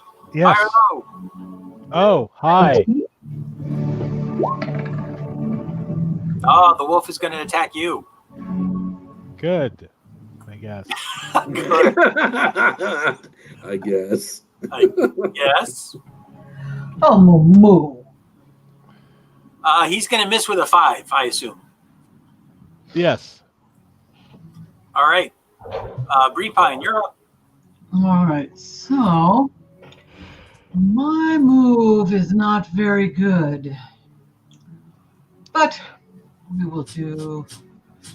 All right. Wait, If those... Mike, was it this one's turn? The one I restrained, or no? Oh yes, that's the guy that moved. That's the guy that attacked you. He's All right, restrained, so he can't attack. He can. It's just he can't move. So no, he didn't move, but he tried to attack you. Yeah, that's fine. Well, he's gonna take D6 damage from being in the thorn, so he's gonna take 6 points. Okay. And since he attacked me, he can't make the saving throw to escape, so he's still wrapped in thorns. So 6 plus the other damage you already did to him, right? So yeah, that would actually be enough to kill him. Heal. You All can right. heal him. All right. Now it's my turn. Now it's your turn. So here's the question. See these dotted lines here? Yes. I'm upstairs, and those dotted. I lost you. If I stand here and lean over the railing, can I see this guy? So essentially, I'm over here trying to look. I guess I probably can't. I was going to give it to you at disadvantage, but yeah, it would be a pretty tough shot. All right, so let's just do 5, 10, 15, 20, 25, 5, 10, 15, 20, 25, which would I'll be about here, double moved, can't take another action. Hey, Mike, out of curiosity, how far down is it from the upper level to the floor?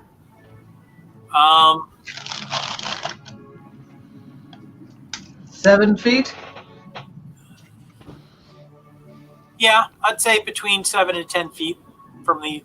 Wait, you're asking from the floor of the upper level to the floor of the lower level? Yes. So, for instance, if I move to here and I jump over the railing down to the floor, how far down is that? That would be about 10 feet. Okay. It's enough to kill you if we're using your falling rules. Hey, shut up, you. These, do we determine if they're hay or sticks or firewood, or what are these? They are bundles of firewood. Okie dokie. not as soft as hay. Right. Don't know how much of those are there. Yeah, that's a don't know good which question. one. Which ones got moved to pile up in front of the doorway? Yeah, how many bundles of firewood needed to be piled in front of the door? Well, I think the way Mike phrased it is I think there's only like 2 of them over there. Oh, Mike, is that you marking off which ones are not there? Correct. Yeah, because I think those dogs showed up right as we were starting to do stuff. Come on, superhero landing. That's kind of the idea.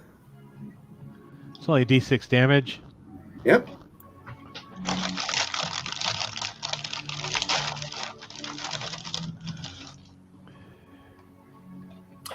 So, Mary, do you still have that pink circle of I'm right here for everyone to see? Yeah. Is that why you have that pink circle on you? I just have it on me because it's so hard to see where my character is. So people can see my square that I'm in. Got it. The pink circle? Yeah, I don't see a pink circle. What are you talking about? You don't see the pink circle? Nope. Around But my that's character? okay. You're the one who needs to know where your character is. Oh, You no. and Mike. James didn't know where I was, so I thought everybody would be able to see the circle around me. Nope. James, can you see the circle around me? Now I can, yeah. Kind of a weird purpley. Yeah. Oh yeah, you've turned purple. It's not a circle. You've just tainted yourself purple. On my screen, it's a purple circle. But it doesn't matter. I'm able to see where you are. That's all that really matters. Now it's easier to identify the body. So this wolf.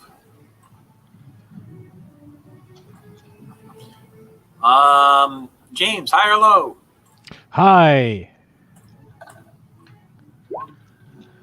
He's gonna attack you. Which one is attacking me? He just moved 10 feet from outside inside.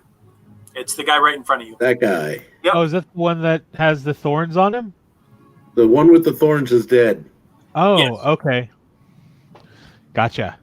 Keep up here. Keep up.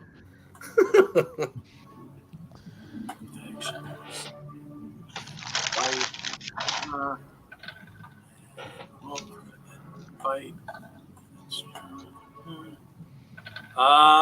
So I assume a 20 hits. Yes. You're going to take 7 piercing damage from the bite. You need to make a strength save, or you're going to end up prone. Well, I'm prone anyway because I'm unconscious. Oh no! Okay, unconscious you are then. And can I give myself a cool... So never mind the strength roll. Yeah, let's see. I'll give myself a cool unconscious icon. So actually it would be your turn, so we can go ahead and just... we'll go ahead and skip right over your turn. Well, if it's my turn, I get to make my death save. Woo, Yes, death you do. Save. Death save. All the cool kids make their death saves. Where the hell's death saves on this stupid Is sheet? a reaction, isn't it? Womp womp. Ooh. No, it's a No bonus bueno. action.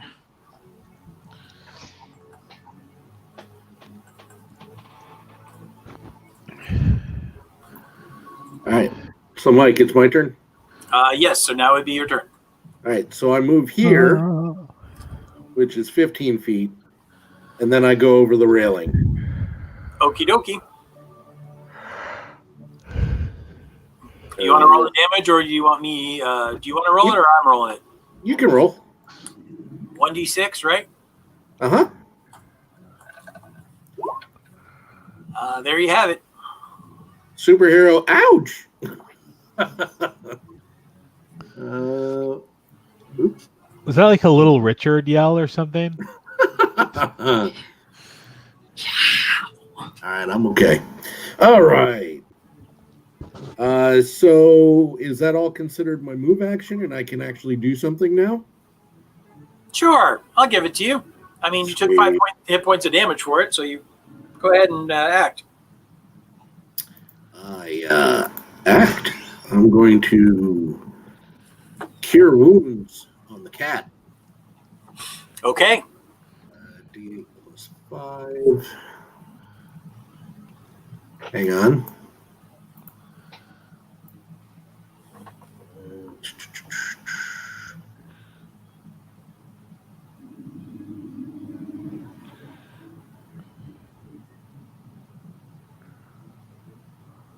Just double checking, make sure I'm not missing anything. All right, so D8 plus 5.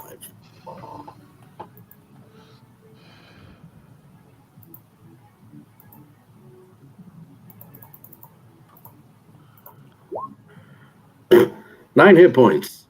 Hey, it's better than nothing. Yep. All right. That's weird. All right. So, Wolf is attacking his mark again.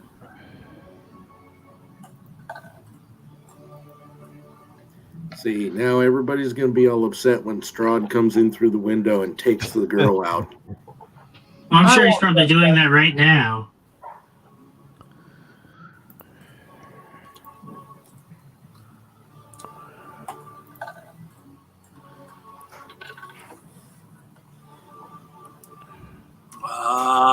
And he's going to take 9 points of ouch. 9 points of piercing. That hurt. 9 points of ouch. Yes. That's not right. that's ouch damage. That's that special damage that's in the DMG. Yes. Oh no. And his mark is prone. Oh, noes.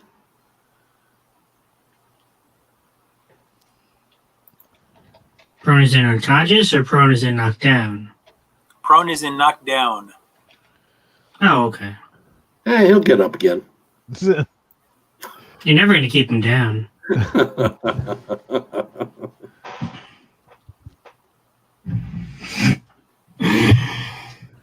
I'll use the footy. Who's giving him a footy?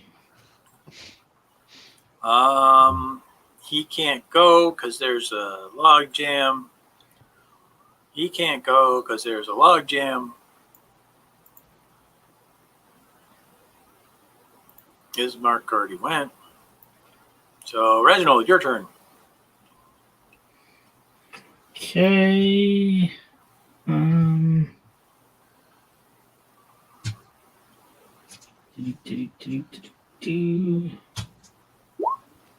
I'll sling the guy in front of his mark and totally miss. All right. Huzzah. All right, so Breepine, your turn. I guess I will. 5, 10. I guess I'll stay here. And I will.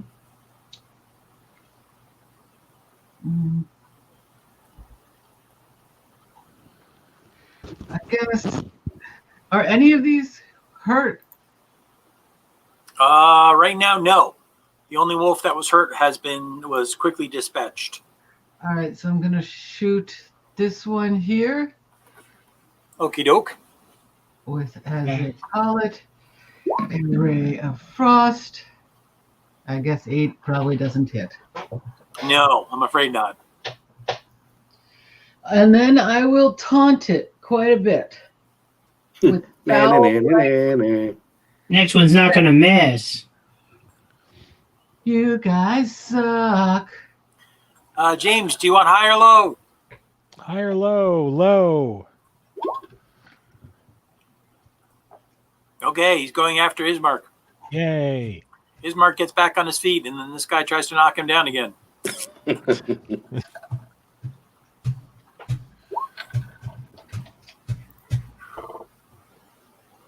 That's not good. He takes 400 points damage and implodes. So 21 hits. He'll take 4 more piercing. He has to make a strength. And he does not. He's prone again.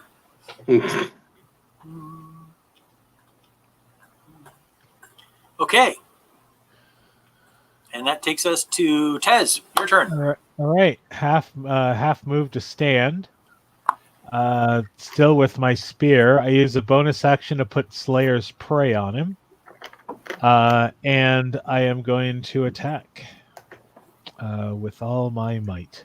The guy right in front of you, I guess, is getting Slayer's Prey. Yep. And double hand that sucker. That sucker. And that's a 17. 17. Yeah, boy.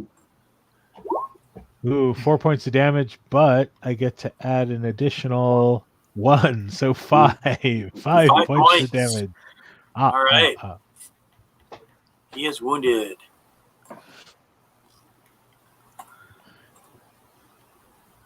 And that'll take us to the top of the round. Julius, you get to go again.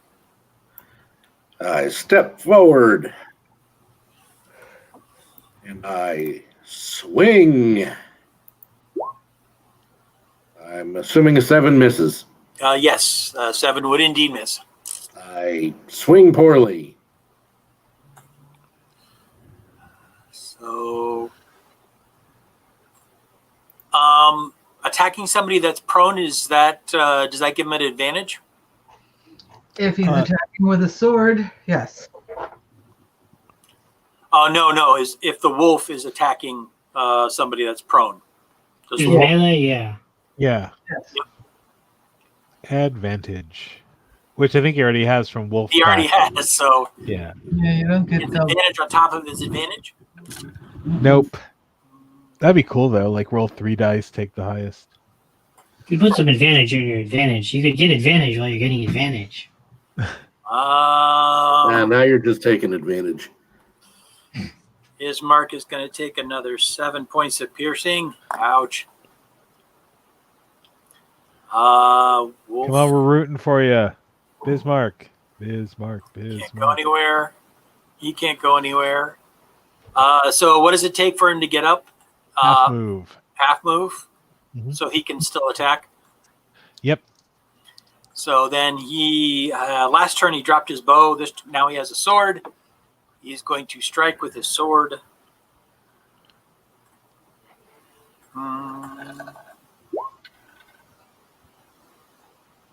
15 will hit. Excuse me. 3 points of damage on the guy that's in front of him. What is he attacking with? A Nerf sword? A long sword that rolls poorly. That's what he attacked with. Reginald, it's your turn. Okie dokie.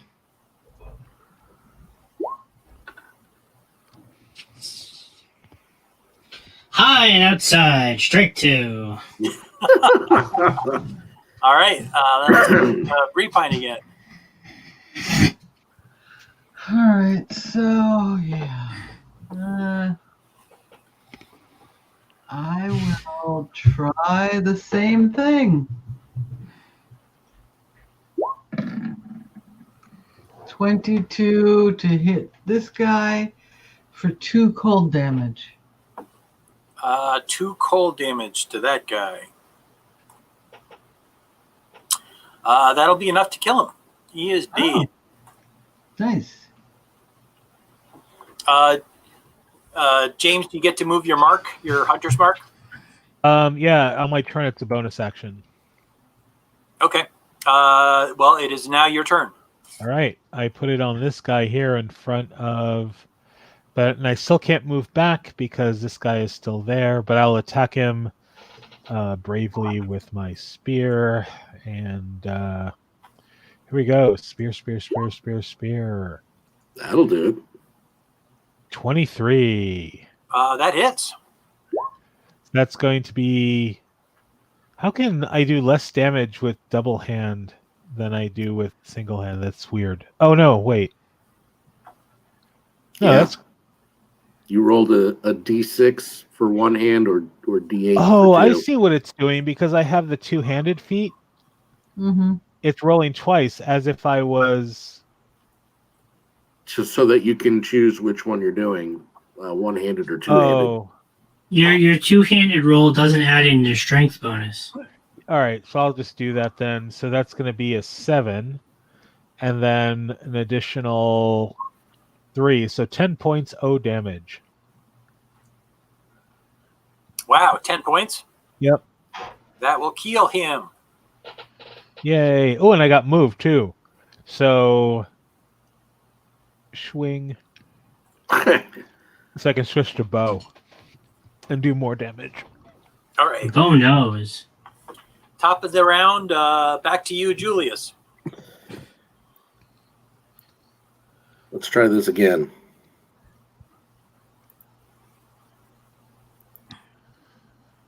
Oops. Wow. 8. Well, you're getting You're getting higher. I would be right. One digit at a time.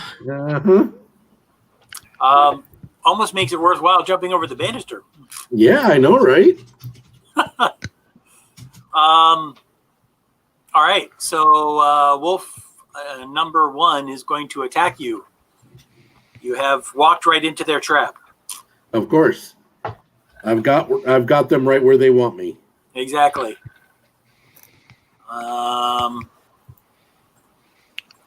He rolls with advantage. I roll again.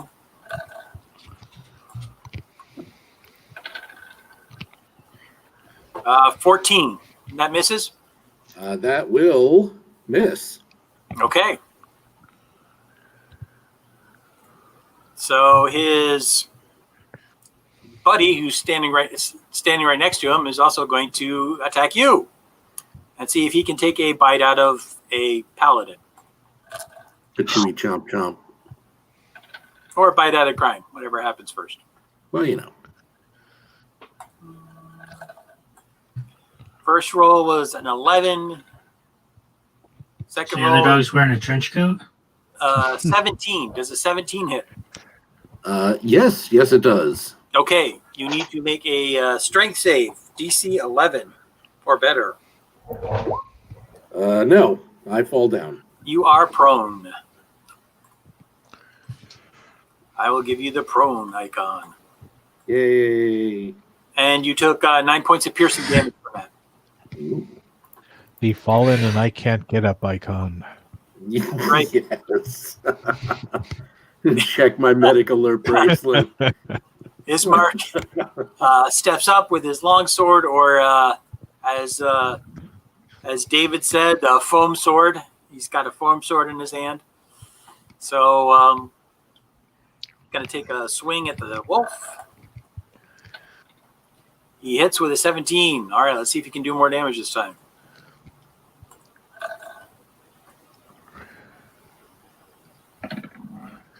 Six points. It's much better. Ooh, buffer weapon. Barfer weapon? Boffer. Yeah. Or Barfer. Yeah. Reginald, it is your turn again. These weapons make me sick. Yeah. Exactly. Ooh, 14. 14 will hit. 2 points on the one that already took damage. Okay. It's wounded, dead, 3 more. but not dead. Okay. Wounded, but not dead. yet. Breepine, it's back to you. Mhm. I move there. I'm going to shoot this guy. Okay. Another ray of frost. Mhm.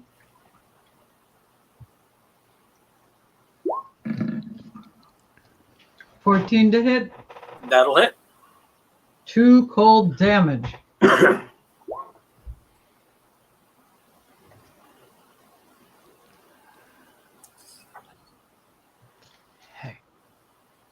That's just enough to kill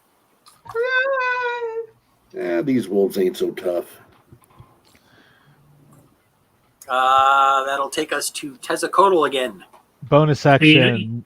You know the mini boss is coming after this. Yeah. Why you? Mini action. Bonus action. And I'm gonna and put my Slayer thing on him. Lock on Slayer. And let a bow go. Buy one, get one free? Yeah. 18. 18 will hit. All right, that's 6 plus an additional 4. 10 points to Mr. Wolf. Wowzers. He is wounded, but still standing. All right. Julius. All right. I'm assuming that it's a disadvantage to attack from prone. Yes. Yes, it is. Okay. Getting up does not provoke an attack of opportunity. No, it's just half your move. Just half your move. I'm not going anywhere. I'm going to stand up and miss. Oh my god, you are getting better by 1 roll every time. Well, at least he's consistent. How many rounds until he actually hits, Mike? The answer is not enough. The wolf begins to run away. I get to attack it. Yep. Let's see if I get a 10. Oh, I hit. Okay, go ahead and roll your damage. That is 8 points. And that would be enough to kill it. Yay. Jesus. All right. That was horrible. And once again, the evening falls silent. All right. Who else is like hurt? Like really hurt? Me. Do we have 10 Oh, minutes? wait, that's right. I didn't heal you yet. No. Do we have 10 minutes? You ran away. If you think we have 10 minutes, I could heal everybody. I think we have 10 minutes. Yeah. Okay, I'll start. Okay. You know. Mike, does 10 minutes pass? 10 minutes does indeed pass. Okie dokie. Let's see what we get. Receives the benefit of your healing. Everybody heals 14 points of damage. Nice. Hooray. And that brings me up to full. That kind of brings me close to full. I only had 3 hit points left. Is anyone doing anything else besides resting in that 10-minute period? Well, I'm actually continuing to put more bundles of sticks at the door. Maybe I might get 2 stacks up before, a giant gorilla comes busting through or something. Do any of the wolves have diamond collars? No, I'm afraid not. Mike, I will assist with the bundles of wood in front of the door. Okay. I ask Bismarcky, how many attacks usually happen per night? He says usually 1 or 2. So this might have been it. Hopefully this is it. And I go back upstairs and check in on Miss Markey. She appears to be sleeping heavily or sleeping. Yeah, she appears to be sleeping in the bed. Of the damn. I shake her awake. She kind of rolls over and she looks at you, kind of startled. What is it? Did you say shake or shank? It sounded like shank. Shake. I say to her, I was concerned about you. You were sleeping so heavily and through all the commotion that's been going on. There's been a commotion. What's happened? And she starts to get out of bed.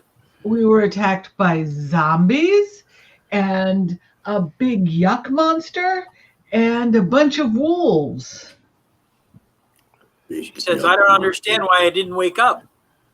I don't either. That's why I wanted to wake you up and make sure you were still okay.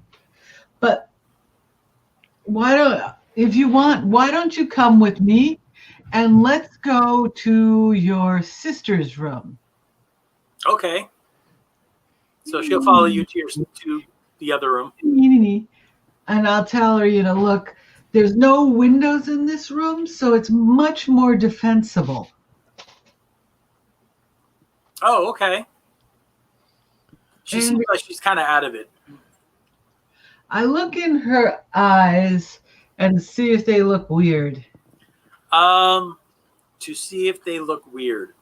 Like, are her pupils spinning? Are they totally red? Or does she have like a huge sweat drop coming down the side of her head? Or can she see the face of somebody controlling her? Does she have the bulging plus veins? Are her pupils exceptionally large? Does she look like Large Marge? Her pupils do look dilated and glassy. Her eyes look very glassy. Cookie Monster eyes. I give her a quick shake. Come on, snap out of it. You're still really whacked out. She yawns and she says, "Can I go back to sleep now?" No, I'm afraid not, my dear. Oh. I need to hear the story about the 3 bears. She kind of gives you a yawn and says, "Okay," and she sits down on the bed. Okay, I'll sit next to her. Okay. And then she's a werebear, and then she turns into a bear and eats you. That's the story. Jonathan says she must be smoking opium, I guess. Not quite. Trying to make sure she's okay. So you're talking to her about something, and Yep. she's just sitting on the bed, and like I said, she just has this very kind of far off, distant stare. She doesn't look like she's really paying too closely attention to what you're saying. What time is it? Probably around midnight would be a good guess. Oh, great. It's just started. I know, really, that's what I was thinking. I yell downstairs, could someone get me a pot of coffee? Coffee? What is coffee you speak of? Why wouldn't they have coffee? I don't know if they have coffee, but I don't know what coffee is. Yeah, we Well- use the cocoa leaf in a different way. I need a caffeinated beverage. And cocoa leaf does not make coffee, James.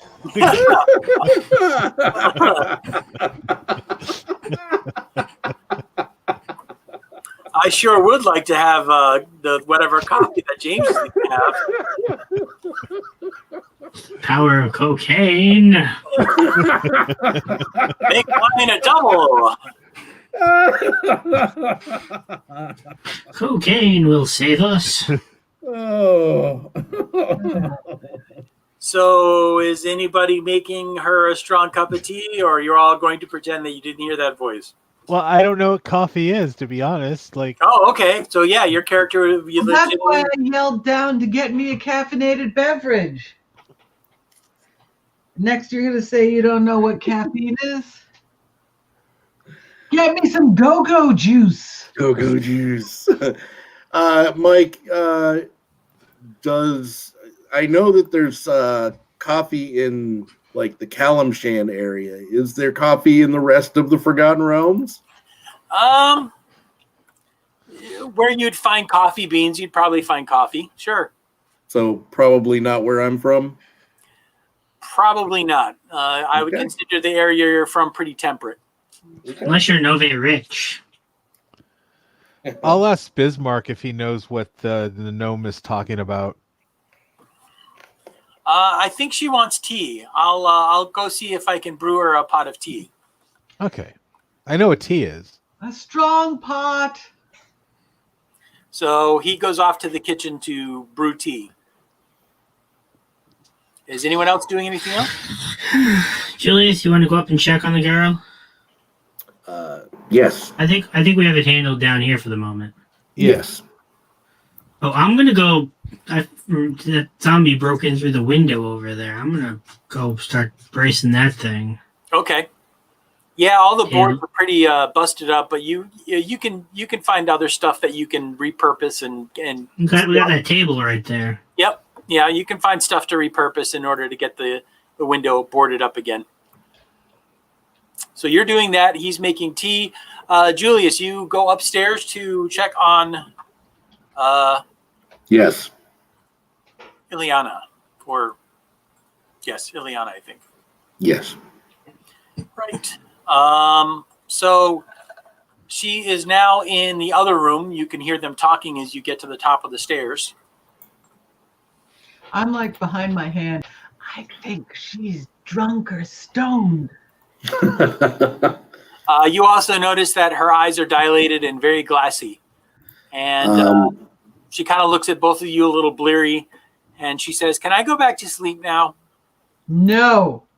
When you have a head injury, you have to stay awake. She goes, "Oh, I'm tired. That's why back to bed." we're getting tea for you. Mike, with an 8 medicine, I'm assuming that I don't know of any better ideas for this. Ooh, do I have medicine? Yeah, the only thing you're thinking about is sicking the leeches on her, and you don't think that's going to help wake her up. All right. I put my leeches away. Yeah, I don't have medicine trained. I can play my pan flute, which is really fun to watch a cat play a pan flute. Now that's Sam Fear, master of the pan flute. definitely not something you'd see every day. Cleared. Exactly. Okie dokie. So before too long, Ismark comes upstairs with a large cup of tea. He said, "I made some tea with a little honey in it," and hands it to Breepine. Does anyone else want tea? Oh, it's not for me. It's for Ileana. I'll Is take she some tea. He kind of looks at her and says, "Is she okay?" And she's kind of just She's staring a off into little space. disoriented. I think she's waiting for her boyfriend. But hopefully the tea can help her stay up. He looks concerned. He says, "Okay, I'm going to go back downstairs and see what I can do to barricade the door again." Okay. So I try and engage her in like some games or something. I will assist. She is giving you polite attention, but she doesn't really seem to be very active or engaged in whatever you're doing. You have to, it's an effort. You have to continually be, poking and prodding her. Now it's your turn to do something. Now it's your turn to say something. Are you listening to me? So on and so forth. Mm-hmm.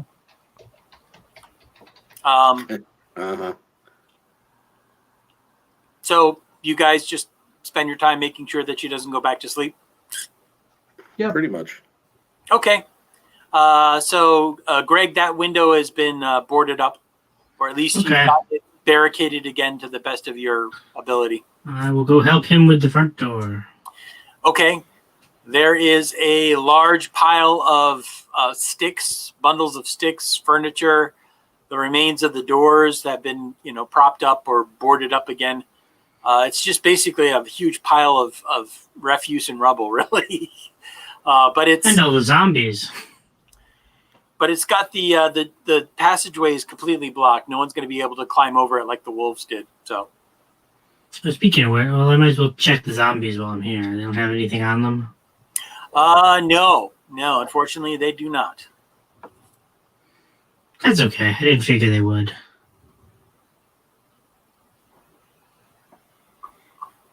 Okay. So what do you guys do now? Anything else? Or does time pass? If the door is fine, then I am going upstairs and I'm going to hang up by the window because it's easier to see out of that thing. Okay. So you take your post back up at the second story.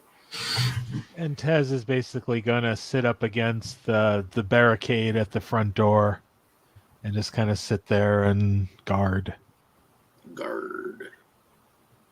Okay. So time passes.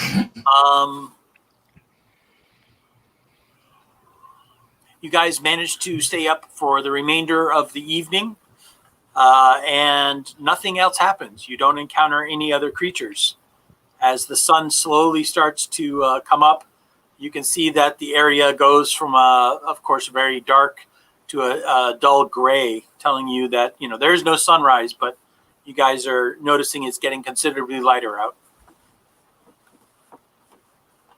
The outside exterior looks like you guys have been under a siege. There's dead wolves and zombies everywhere, inside and outside. But no, there's no other further encounters. And Ismark looks noticeably relieved as the sun comes up. Is there anything you need to pack before we head out? He says, I'll get our things together right away. And he starts putting everything together.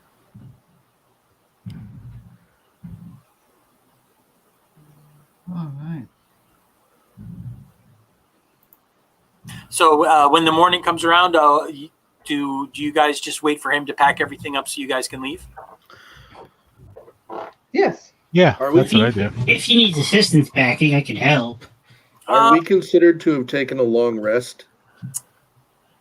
Oh, hell no. We were up all night. Yeah, not if we didn't sleep. Yes. Okay. No long rest, unfortunately. You can sleep when we get to the town. It's so nice that you paid for a room was for like 3 days at a hotel that we're never going to use because we're nowhere near there. Yeah. All right. Yeah, that's what it is. I think we're going to stop a little early because I think actually this would be a good stopping point before we you guys leave the town of Barovia or the village of Barovia. So we'll stop here. I know we're stopping about half an hour early, but I think it'd be good to stop here because the journey will not be uneventful. What's that? The journey will not be uneventful. I'll just say that I don't think we're going to be able to end in the next half an hour if we continue playing. So you guys managed to fight off the onslaught of undead and wolves. Congratulations. And next chapter will be we'll start with you guys leaving the mansion and heading over to Ismark said that hopefully you guys could find refuge. Well, there are two things that you needed to do. The first one he asked is that help him give his father a burial at the church in Barovia. And then once you've done that, he wanted all of you to assist him escorting his sister to the next town, which is Valaki. So that is what we will start with next gaming session. And that's it. I hope everyone had fun. I know it was pretty much one entire evening of combat. So I hope that was enjoyable. Yay. David says his new rock band is going to be called Dead Wolves and Zombies. Yep. Excellent. Dave, I only asked for 5% royalties because, copyright and whatnot. All right. But I hope everyone had fun. I'm going to pass it over to James. All right. So I would just like to give a shout out to Jonathan Reinhardt. John has been a big fan of the show, and as David is. Jonathan runs Wargamer Recon, and you can see him at wargamingrecon.com. Again, if you like our logos or just want to, throw us some money or wear us or something, so people go, why is there a half-naked woman on your chest?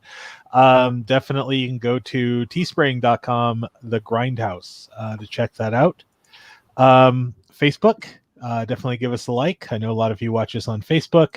If you're on YouTube, go ahead and subscribe, hit the bell so you know exactly when we're doing something cool. And to our friends at Patreon, I hate you all so much. But just because Patreon is being a little bitch, still, please, subscribe to our Patreon. And honestly, once I get on there, I will update it, and there will be other things that I promised on my tiers once I can get there. Because right now I am crying tears. All right. And that is it. So everyone, have a good night, and we will see you in a week. Oh, I think we have an outro or something, don't we? We sure do. So I'll hit that outro, and then, see you next time.